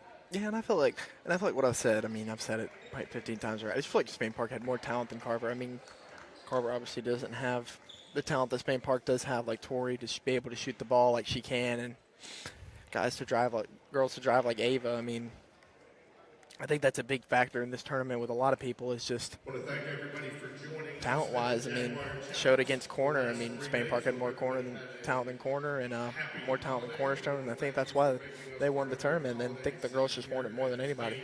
Yeah, talent usually wins out.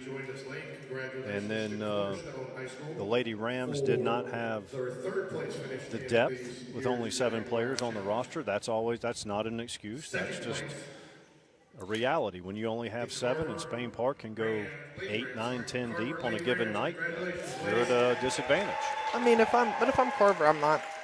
I mean, this is not a disappointing loss. I mean, it's a great Spain Park team, and obviously being shortened down is a mistake. But I think for Carver, I mean, obviously this tournament means a lot, but it's a big jump going into area play, and I think if they continue to play the way they do, like this, they'll do well in their own. Like obviously they're in Class 5A, they'll do good in their area for sure.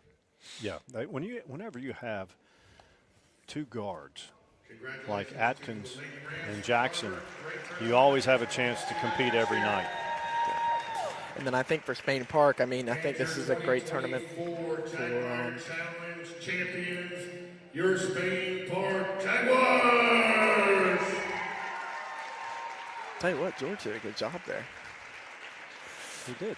Don't tell him that, though. What I was saying was I think this is a great tournament just to get before area play, and obviously Spain Park probably be in one of the toughest girls areas around like the city. Sure. It's gonna be a tough challenge to play teams like Pelham and Helena. I don't know much about Helena, but I do know about Pelham and Chelsea, and those are 2 teams that are really hard to face, especially Chelsea. Chelsea's, their girls program's been good for quite a long time, right? Yeah, with Haley and Sadie and who all they have. But I think it was a great game tonight, but looks like Spain Park just won it more. Yeah, they played well. This was as close to a complete game as we've seen the Jags play this year. Spain Park Lady Jaguars. Spain Park's back at home Friday night as they start area play against Pelham. Ladies will be at 5:30, varsity boys at 7. I know it's still the holidays and people are taking time off, but it is the start of area play, and the Jaguars need your support, so come on out and support your Jaguars Friday night. Happy New Year.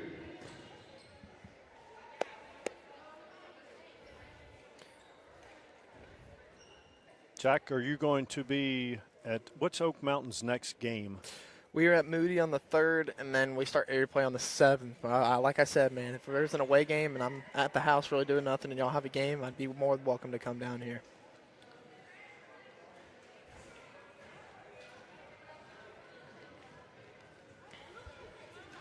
Your final, again, Spain Park 40, Carver 22. Excellent effort by Carver. Again, I mentioned it a few times, but when you have 7 players on your bench, on your roster, and you have to play 3-4 days in a row, that's a tough ask. And Carver did well to make it to the championship game, just came up short today. I believe that's going to do it for our broadcast today. Be back with us on Friday. We're going to have the girls, the Lady Jags, and the boys Jags in action. Go Jags.